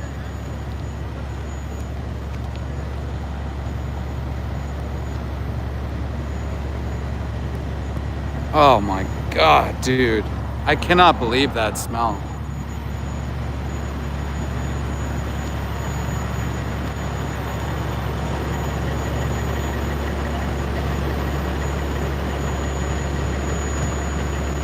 What a nightmare. Can you imagine being that poor animal and living that life? What a nightmare. People cause nightmares. Places like this cause nightmares. Hi, Martin. Thank you for being here. We just bear witness to, oh my God, the smell. This truck was terrible. You can see that people are really triggered in the chat. Generally, when we show these trucks, there's a spike in our views because people start to think about it. They start to question. And if you're one of those people that are empathetic, that actually care about animals and think, I don't know what to believe, go watch the movie Dominion on YouTube. It's standard industry practice. I'm an ex-slaughterhouse inspector. I used to work in facilities like this. I've seen it firsthand, and I thought we had to be a part of it. For a number of years, I grew up thinking, I never even heard of the word vegan until I went vegan or plant-based. I didn't even know until even after a few years after I stopped eating animal products what veganism was. You don't even have to call yourself vegan. Just take animals off your plate. Stop viewing them as commodities. We don't need to. We don't need to be a part of this. We don't need to be paying for this to happen. We don't need to be the reason mothers have to be without their babies. We don't need to be the reason that society suffers as a whole when you're bringing more violent crime into communities. And we don't need to be the reason we're putting these innocent animals to shit all over each other, like these poor cows had to endure probably riding around in that truck. Just can you imagine the fear that they were going through? Like basically that entire truck was diarrhea, right? And for what? So you can pretend you're a baby cow, so you can drink their milk, their cheese. It's absolutely disgusting, guys. This is unacceptable. These places need to be shut down. They need to be buried into history books and hopefully never ever done again. The smell, guys, I don't even know if I can handle it. There's shit chunks on the floor, on the ground, sorry, as you can see right there. I mean, how normal is that? Just having shit just everywhere. Oh, right. It is actually pretty normal because it's a co-product, actually. Feces is a co-product. They use it for fertilizing vegetables and shit. We can move to veganic farming. We don't need to be a part of this anymore. Precision fermentation, vertical farming. Yeah, they call them saints. Saint Hell. Saint Hell. Oh man, the smell, guys. I just can't even describe it. Yeah, pretty terrible what they go through. Again, there's a documentary called Dominion, the movie. It's on YouTube. Go watch it. Go see what you pay for. Also, in the description, there's a 3-minute movie challenge. Has a number of resources there. Highly encourage anybody who's thinking about moving towards veganism to go there. I'm just turning around because these vehicles are driving pretty fast my way. And you got to be careful when you're out here. Always have your head on a swivel. People are triggered. As you guys must have seen earlier, the employee came and threatened me. He was harassing me. He was in my face. Not surprised. He was doing that the last time. And even the manager. Posey, I'm retired. Why would I get a job if I'm retired? Unless you think you should just work your entire life. I'm standing outside a slaughterhouse talking, yes, I'm talking about cow shit. And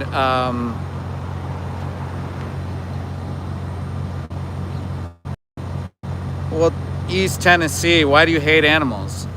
Why do you hate animals? Why do you think that a mother cow should be shot multiple times in the face just so you can have cheese?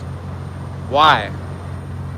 None of your business, Denny. None of your business.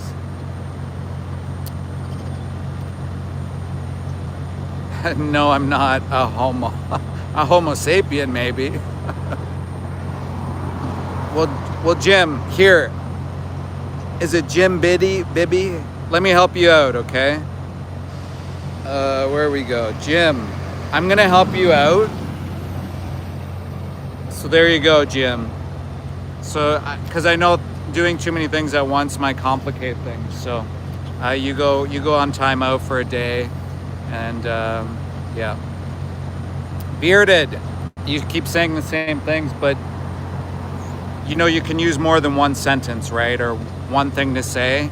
Stop the lies. About what? About what?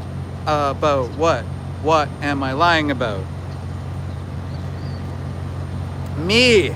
You actually have a somewhat decent question, but it's kind of stupid, to be honest.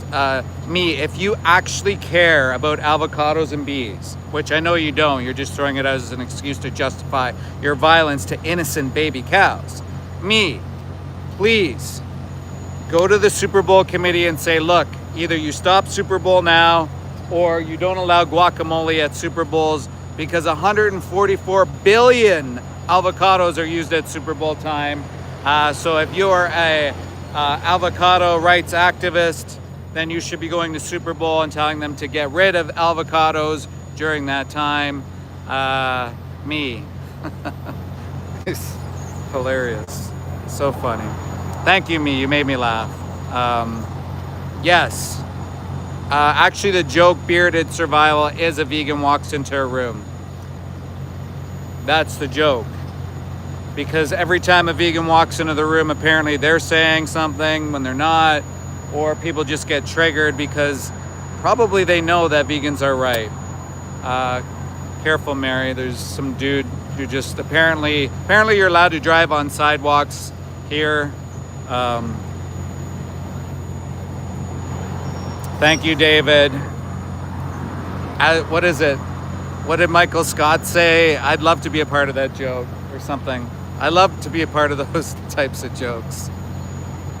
Well, then, K-Pick W, then leave. I mean, no one's forcing you to be here. I mean, it's the same comments, Mary. Just different speakers, same cognitive dissonance. Yes, David, you sound like a broken record. You've just said the same thing. What, twice? Probably more than twice. Are there really any innocent people? Are there really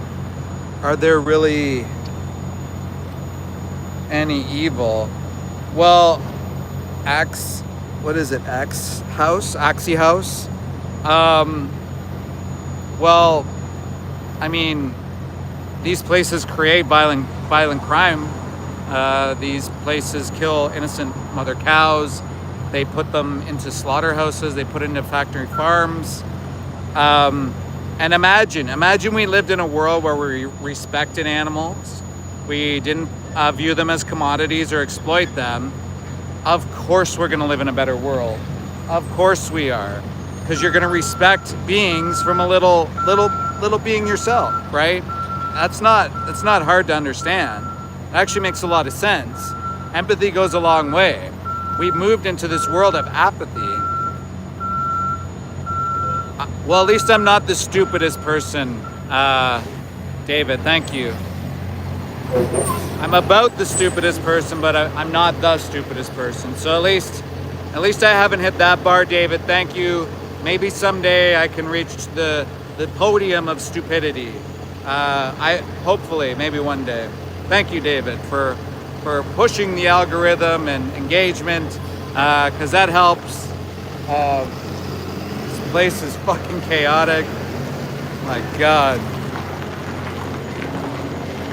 Sidewalks don't matter, apparently. Yes, David. Again, broken record. This place is mad. Mad, I tell you, yes. The guy.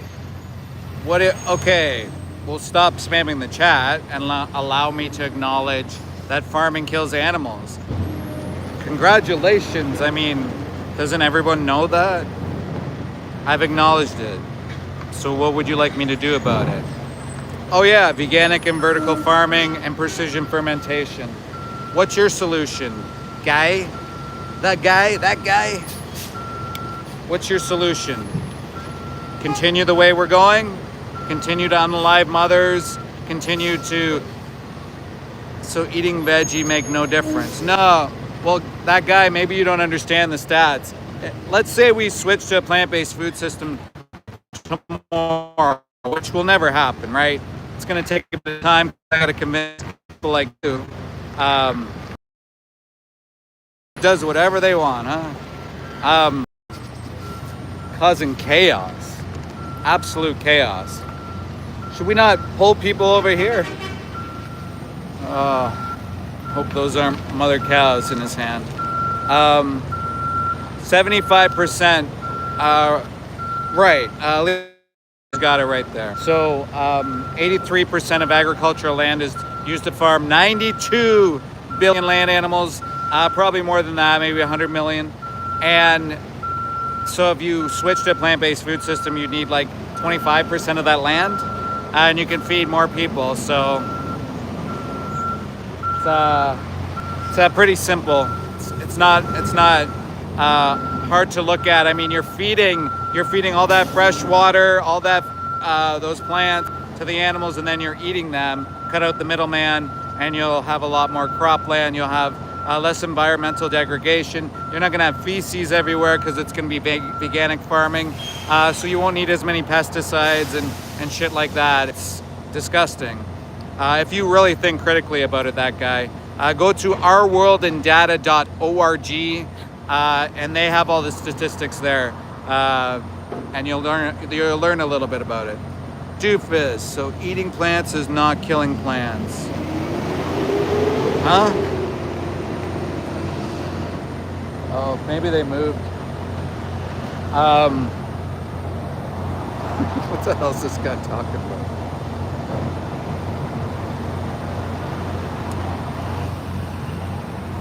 Exactly, Nilf. Good people do go vegan. I mean, once you know, I mean, I almost understand there's a little bit of hesitancy about the health kind of thing and a little bit of scared, but if you actually are logical and you do actual research and you actually don't want to be a monster to animals, then you just do the research and you find out that you can live perfectly healthy and fine on a whole foods plant-based diet. You can be a healthy vegan, you can be a not healthy vegan, you can be whatever type of vegan you want. Just leave animals off your plate.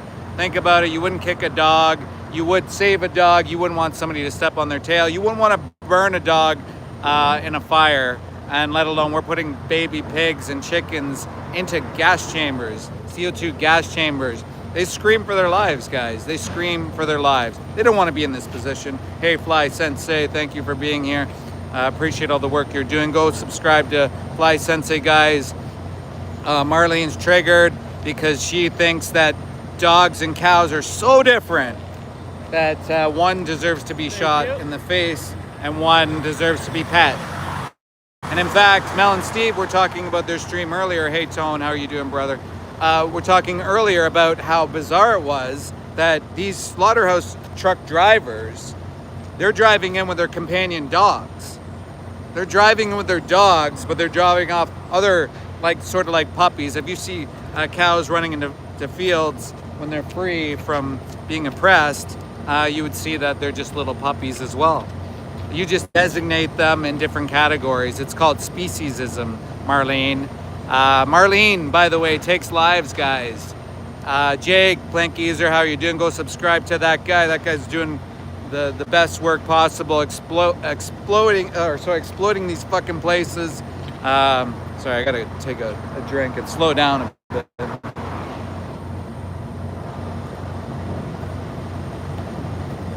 Exposing these places. Marlene, she takes the lives of innocent animals, so she's triggered. She doesn't want to take personal responsibility. She thinks it's okay to hunt. Can you imagine picking off innocent animals? What a coward. How cowardly is that? To go and take lives of innocent animals, destroying families. How cowardly. But you know, there's people out there like Toby Hunter. I mean, his name is Hunter. And he changed. He actually went vegan. And now he speaks about it. Chris Sheepdog, vegan sheepdog. Hunter changed. Rowdy Girl Sanctuary, a Texas rancher, vegan, changed. Myself, many others have changed, who have walked across the line, so to say, to stop exploiting animals, stop viewing them as commodities, and changing their ways. Often, like I was saying earlier, that the workers that are used for these industries are generally marginalized, immigrants, refugees, migrants. Sometimes they traffic children and migrants into these facilities to take the lives of innocent beings all day long. Can you imagine what that does to your psychology, your mentality? It messes you up. People contract pathogens, underreporting in workplace injuries. So like hurting their limbs. There's musculoskeletal disorders. That's skyrocketed. Even OSHA, Occupational Health and Safety Agency or Association. Joe, pathogens like E. coli, Salmonella, Campylobacter, and Listeria. Most workers are going to contract one of those, if not multiple times. So what that can do is affect your neurological system. It reduces your lifespan. It can affect your kidneys. It can affect everything about your body. And in fact, most people eating animal products, I think it's 1 in 4 in the United States alone, will contract a pathogen, E. coli, Salmonella, or Campylobacter. It's online. The stats are online. It's right there, Joseph. It's called Google. Just search Google and you can find it. It's very simple, very, very easy to find out, very easy to look up. Just look up either zoonotic diseases or look up pathogens contracted like Salmonella, E. coli, Campylobacter, Listeria. Those are the 4 main ones. And there's some others, but those are the main. Well, it's not boo-hoo when you suffer, when you're on the throne and you suffer and then you don't even know a lot of this stuff lays dormant and it fucks you up for the rest of your life. Why mess with that, right? But again, this is like human-centric reasons, right?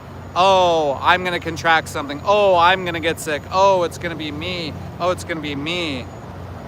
You not got anything you say, well, some people react differently, Ton.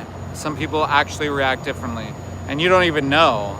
Guarantee you, most people, probably everyone has contracted a pathogen. Probably everyone is going to be antibiotic resistant at some point. You know, it just goes with the territory. You know, you're eating the hormones of the animal. You're eating the fat, the cholesterol. You're eating the drugs, the antibiotics. I mean, the list goes on and on and on.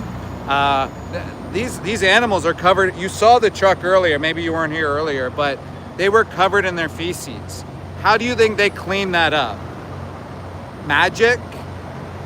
How do you think they clean the skin of the cows up? How do you think they get rid of it all? It cooks off. Well, in a sense, you can kill the pathogens possibly by cooking it off, right? But think about the process to get there. What has to happen? So you're gonna put a chemical soup together that kills pathogens, right? Because you have to try to kill the pathogens from the E. coli, the salmonella, whatever it is, Campylobacter, right? So they're gonna go through a chemical soup. And guess what? That's actually toxic. If you looked at the drums that they spray onto these animals, that's toxic. And you're eating that shit, okay? I usually don't go that far into it because it should be about ethics, right? So you're eating that, guys. And like, people don't understand that. They go through like a wash, like these chlorine baths. They also are put into freezers. Their shelf life lasts, like some of these products, animal products, so to say, body parts, they're put on shelves for months and months and months at a time, frozen, right? And so there's stuff that's added, is what I'm getting at, and you have no idea. Like, you don't even know the names of like I don't even know the names of the chemicals that they would do that they spray onto the carcasses in order to kill these pathogens. And then cure. Well, that's a different process, though, Scott. That's a completely different process. So cured meat would go into like this big oven vat type thing, and they would add salts and stuff like that to it, the animal flesh. But that's not generally what all animal products go through. Yeah, bleach, chlorine, whatever you want to call it. It's the same chemical processes, right? and why do people want to eat bleached animal products? I mean, I'm just getting at that you have to go through all these steps when you can just eat plant-based. And they don't put that shit on the labels. Why don't they put the shit on the labels? The same reason they don't let you in the doors here, the same reason they won't allow you to see what takes place in this industry, is they hide it. They humane wash it. Humane this, humane that, ethical this, local this, free range this. The worst things I saw were on local farms, and all these local farms are local to your factory farm slaughterhouse, guys. Come on, wake up. It's time to stop exploiting others. We don't need to do it. We can live perfectly healthy and fine. Don't be a monster to animals. Don't be the reason that their lights go out. Most animals you eat are 42 days old. 42 days old. They're just babies. They're actually disabled babies. You are eating disabled babies if you eat chicken, if you eat pigs, if you eat cows, because they're all genetic freak shows. They all been genetically engineered to grow as fast as possible. They're Frankenstein. And that's not put on the label, is it? That's never put on a label. That's not explained to the public, right? Exactly. And you're also going at their reproductive systems. You are attacking animal reproductive systems and any other life. What would we call that, right? In a human context, right? People are putting their arms in the anuses of cows. And let me tell you, some of the reports that would come into the investigation unit that I used to work in, yeah. What do you think happens when someone just gets so used to penetrating an animal? What do you think happens to those animals? It becomes normalized. Then what happens? I'll let you use your imagination. Disgusting behavior, what happens to these animals. Stop being disgusting. Stop exploiting others for your little trivial pleasure. Guys, we can evolve. It's very simple. We can move away from this. We can stop using animals I've been vegan for 11, 12 years. It's not rocket science. If you were to smell, if I had an app to be able to generate the feces, urine, fear-infested smell that's in this neighborhood where children play at a community park just behind this facility, I mean, then maybe you'd wake up. Maybe go to your local slaughterhouse. Maybe ask for a tour. They're not going to give you one, but maybe watch Dominion the movie so you can see what happens to the animals. But abhorrent, disgusting monsters. We are literal monsters to the animals. I mean, think about it. Complete monsters. This guy's coming in hot. I'm gonna back up a little bit. He's coming in hot because he's got the skins, guys. Oh my God, the smell, guys. Wow, so terrible. Oh my God, vomit. So disgusting. Even the fucking machine is having a panic attack because of how disgusting that smell was.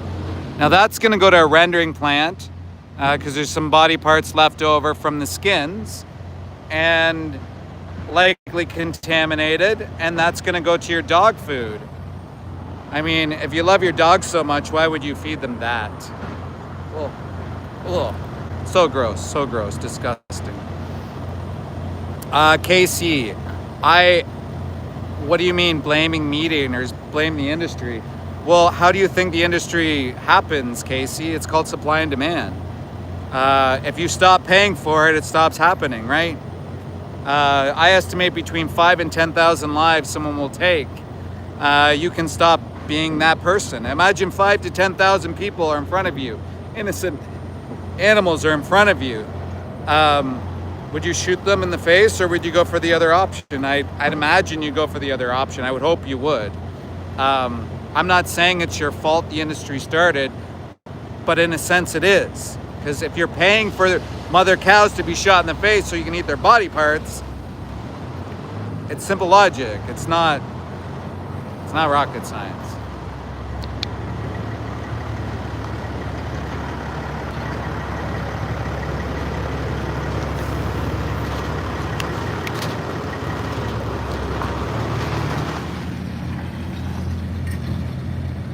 Feces from all the mothers that were exploited and now are being chopped up and sliced so people can have their fucking body parts, their obsession with body parts.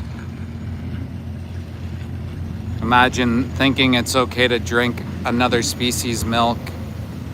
How gross is that? When is humanity gonna evolve? Insane. Maybe we don't. Maybe avian influenza comes and wipes us out. You know there's avian influenza in cows, right? Avian influenza in cows. You know that mink contracted COVID, right? You know that mink contracted that and they can spread it to humans? There's still mink being factory farmed. Yeah. So maybe humanity's just on a destination course with people just dying in the streets with avian influenza, right? Look up things like porcine epidemic diarrhea. Go look up zoonotic diseases. Go look up all the diseases that are associated with animal products. How are all the human diseases coming through? It's because of the animals that we exploit. Think about it. It's not hard to look into. You should look into it. But maybe we're on a destination course because we unalive 92 billion land animals every year. More animals are killed in 3 weeks than humans that ever existed. It's really, really easy to move away from. Milkman, the milkman's kid. Listen to your name, bro. You aren't. How do I prove you're not a baby cow? How about I send you a pacifier, milkman's kid? How about I send you a pacifier instead, and you can be the pacifier kid. You can have a sucky every night, and then you don't have to exploit animals, right? Pumpkin?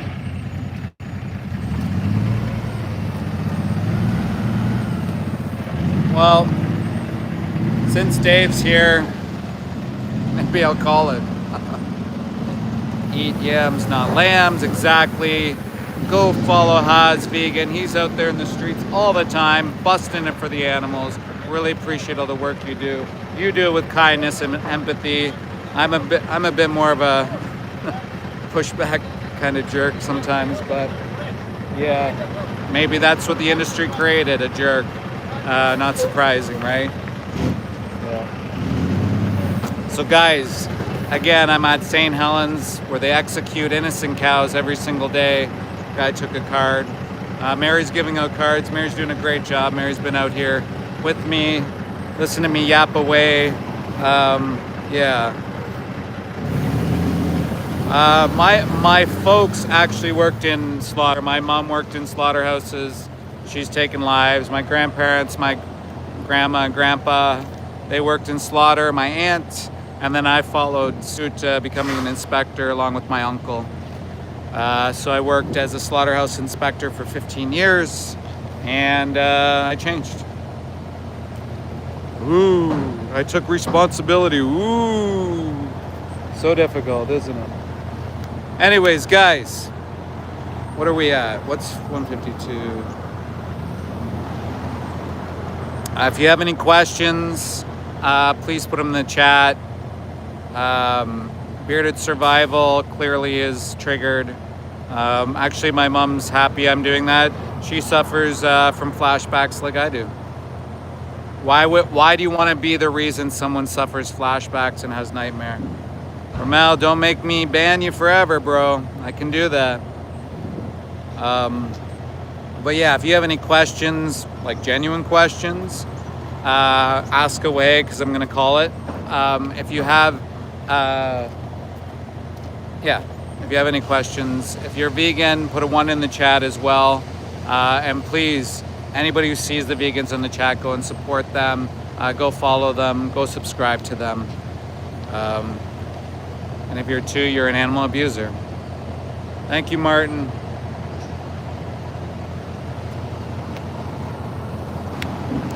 Casey, thank you. Yeah, David's a bit of a weirdo. Paulina, Jake, great stuff. Bearded survival. You need help, bro. Is it because you hunted, or did you work as a slaughterhouse worker, or are you a farmer? Bearded survival. Guarantee it's one.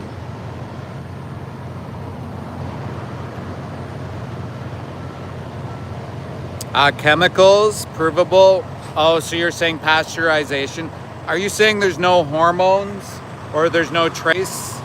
How much milk is actually tested without bias from the dairy industry? Why is it the dairy industry always makes these weird claims too as well? Jake, thank you for being here. I'm gonna try to catch some more of your streams. Jake's usually on all the time, guys. Go and watch. Exactly, Bearded. There we go. So, not hard to figure out. You're throwing ad hom attacks, saying I'm lying and stuff like that. Bro, go watch the video. What killing animals does to your brain. Go be open-minded for once, maybe in your life. Too afraid to look into it and take responsibility, then yeah.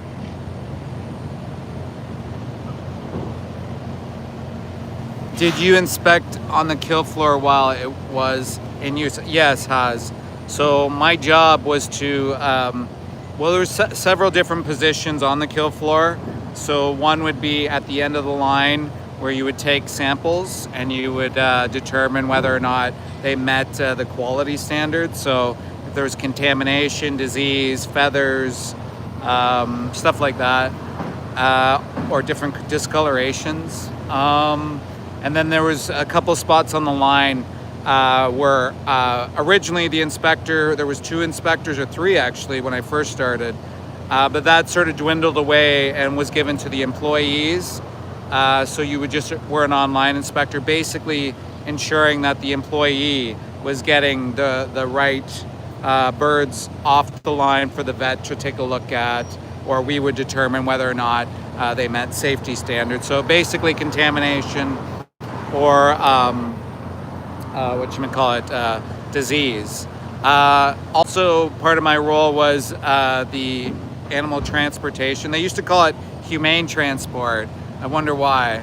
But then they changed the name because probably of political reasons. So my role would be to go out to the barns. I would walk around the trucks and I would count the number of dead bodies. And if it met a certain threshold and I got a call from the live receiving area where they hang the chickens, then I would go down and do a further inspection. What that consists of is me collecting basically a pile of dead bodies, putting them into a garbage bag, and then bringing them to an area where they called, yeah, exactly, Mountain Steve's, just smashing it, soy. I just saw Don said soy. That chip guy, you guys hit a lot of views. So I would go there and I would have to dictate what the vet saw. So they would cut open the chicken and determine why the animal died. Usually it was due to the weather, temperatures and stuff like that. Sometimes they were frozen. Sometimes they were frozen to crates, and you couldn't take them off the crates because they were adhered to them. Because they were frozen to the crates with their urine. That's how bad it was. There's one time where, well, many times, but one time in particular, like, really stands out is there was, I think it was 26,000 birds where they died of heat exhaustion. So 42-day-old birds were having heart attacks because of the heat. They basically burned to death sitting in the heat all day. And the whole, like, can you imagine 7, 8, 10,000, 20,000 birds on all these different trucks coming in, and it was just piles of dead bodies everywhere. And yeah, it was awful. There was people standing on the dead bodies to try to find bodies that were alive so they could just hang them on the line. Another thing, I would have to stand there and watch to make sure that they were placing the birds on the line in a lighter way, because oftentimes you would see on the line, down the line, the bird would be coming with one leg or a broken wing. So you know that they were roughly handled. So you would go to the live receiving area and you would see these guys just throwing the birds on like they were nothing, and their limbs, their joints, sometimes it would rip right off. And that's what this industry does, because they don't give a fuck about the animals. They only care about speed.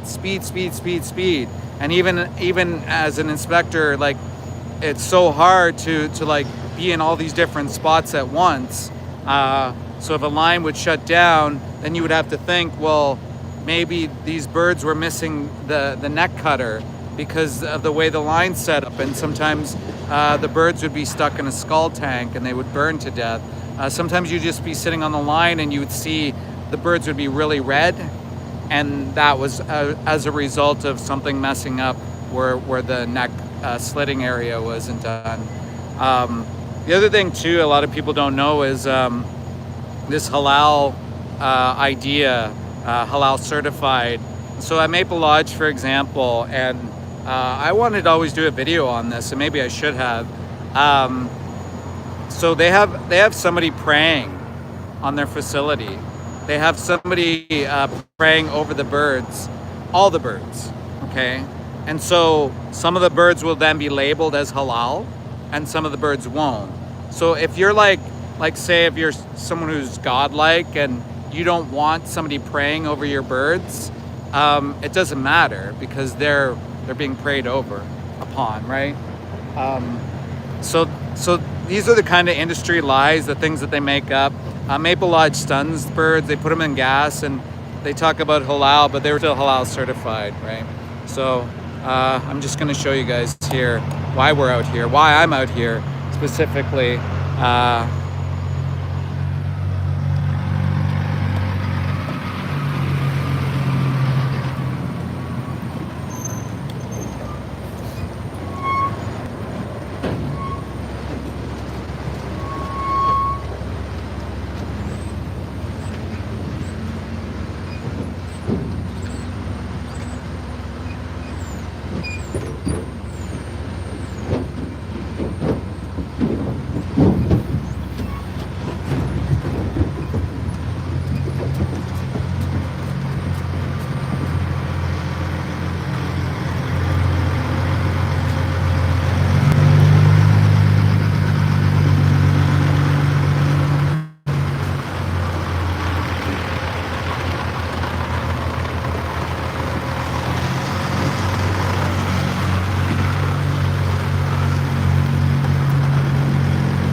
things you can't explain are the smell, and you can't really get it. Such a great look as the truck's moving.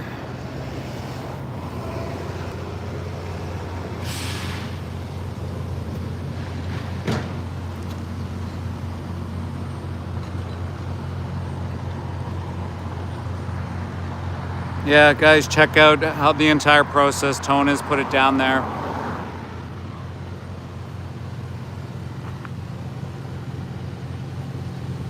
Maybe we should be calling Crime Stoppers, because it seems like this is a crime against these poor innocent animals.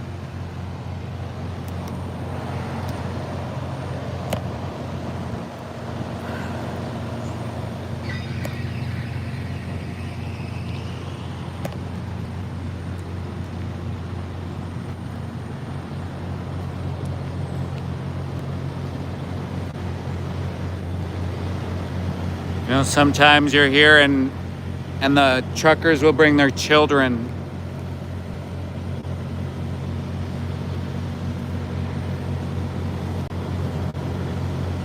Yeah, exactly. Vegans are heroes. Dealing with people like Heck 53 calling us flakes when he still thinks he's a baby cow. Pretty weird. Pretty weird story, bro, you're telling yourself. I don't imagine you go around kicking animals or beating them. So why would you do this to them, dude? They're innocent animals. They don't deserve this. 3 minutes, guys. Go check out the 3-minute movie challenge. Learn about the industry. Learn a little. So now you want to assault me, David? You want to assault me? Is that how far you've come? David, you want to assault me? See, guys, this is what happens. This industry turns out violent people, violent ideas, right? This guy wants to assault me because I'm pointing a camera to the industry. How crazy is that?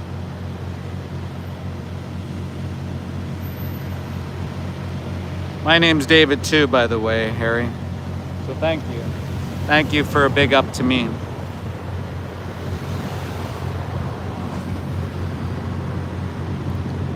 You see how far gone bearded survival is. Guy probably claims he's in a survival situation, yet he's on YouTube.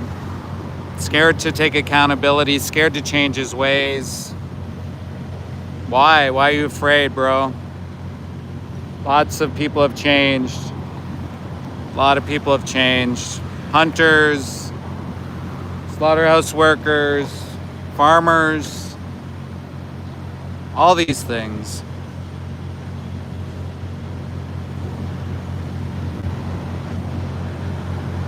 I rate comments 1 to 10. What's the ideology? Tell me, buddy. Being kind and compassionate to animals. Why don't you go work in a slaughterhouse? Because I have. I've seen mother cows get shot in the face. I've seen pigs put into gas chambers. I've seen chickens' heads frozen to crates. And you think that's acceptable? You think increases in violent crime rates are acceptable? Do you think violent crimes in these communities are acceptable? You think creating more drug addicts is acceptable? You've seen cows stomp. Okay, well, are you a behavioral, animal behavioralist? Probably not. Oh, you've worked at, sure you have. Which slaughterhouse did you work at? How many animals did you kill? How many animals did you see killed? Tell us about your first time. Absolutely, it creates drug addiction and alcoholism.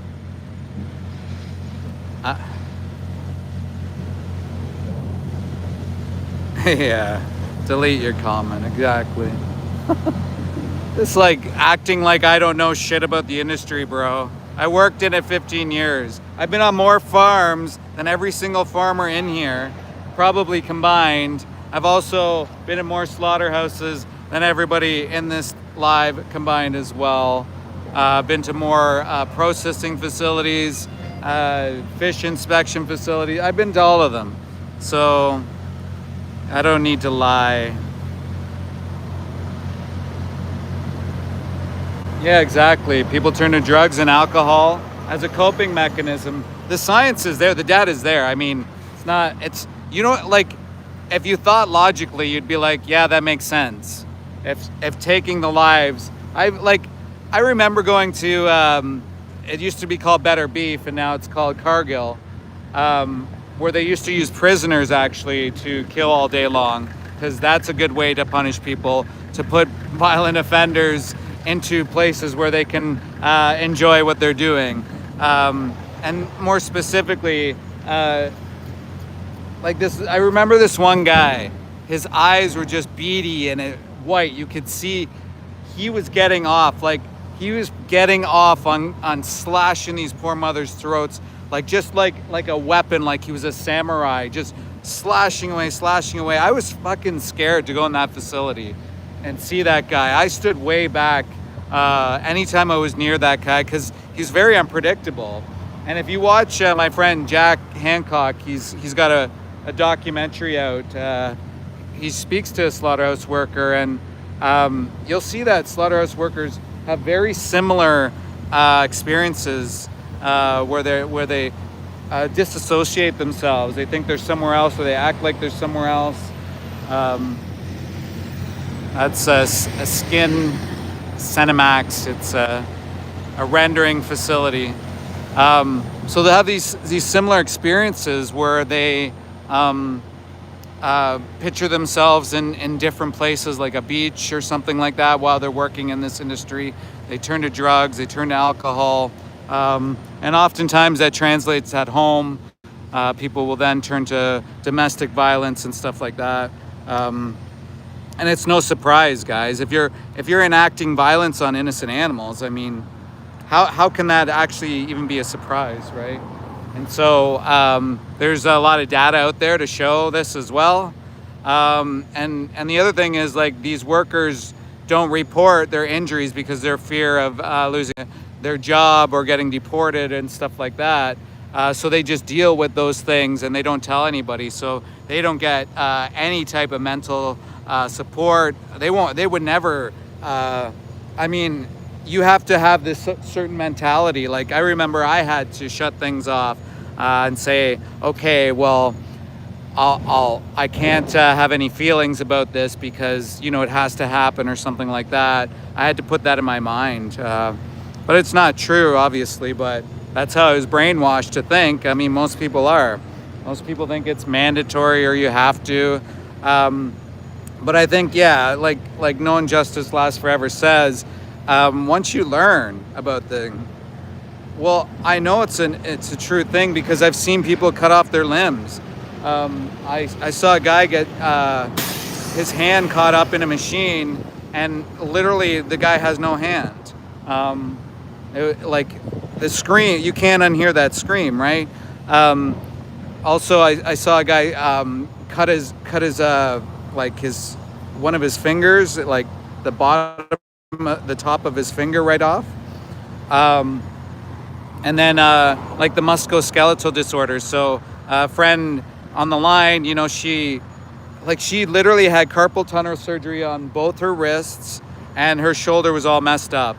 And she said because she can't speak English, she can't look for another job, because I said, you got to get out of here, this job's killing you.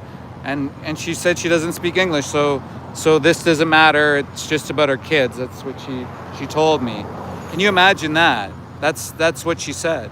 And so, like, to do that, to have that mindset, to think that's how it has to be done, like, guys, that's not what needs to take place. Sorry, I just want to make sure my back's covered around somebody who just mocked me multiple times and had his employee stalk me and circle me and harass me. If you want to see that, go back to earlier in the stream where I was harassed and almost physically assaulted. I think he did touch me at one point. But again, violence equals violence, right? It's no surprise that this industry creates violent people. It's violent to animals. You're you're essentially killing animals for some sort of trivial pleasure. It's not mandatory to do so. We don't have to do these things. We can live perfectly healthy and fine again. And once you know better, like No Injustice Brian was saying, is once you know better, there's no turning back. There's no excuses, right? You just change. The Greek chef's in here, always trolling away. And the irony of that is you're pushing the algorithm, you're pushing conversations, and that's what these algorithms value. So my friend Mary's giving out cards, just taking a look. Just, you never know, right? People get triggered, so.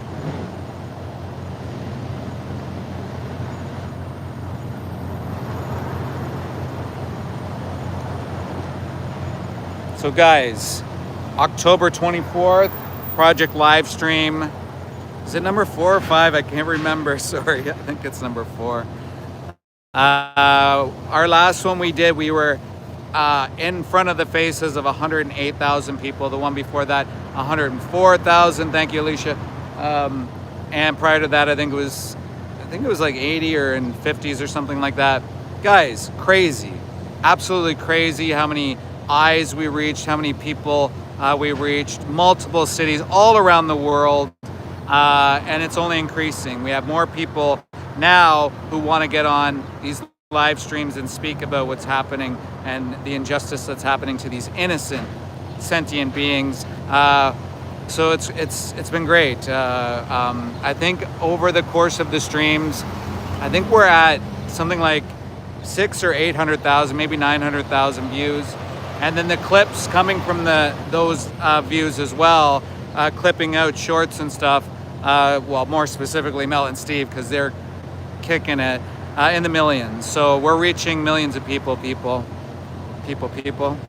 We're reaching millions, so it's great. Also, if you're an activist or you're thinking about getting involved in activism, activism.wtf, go jump on the newsletter. You can see how you can get involved.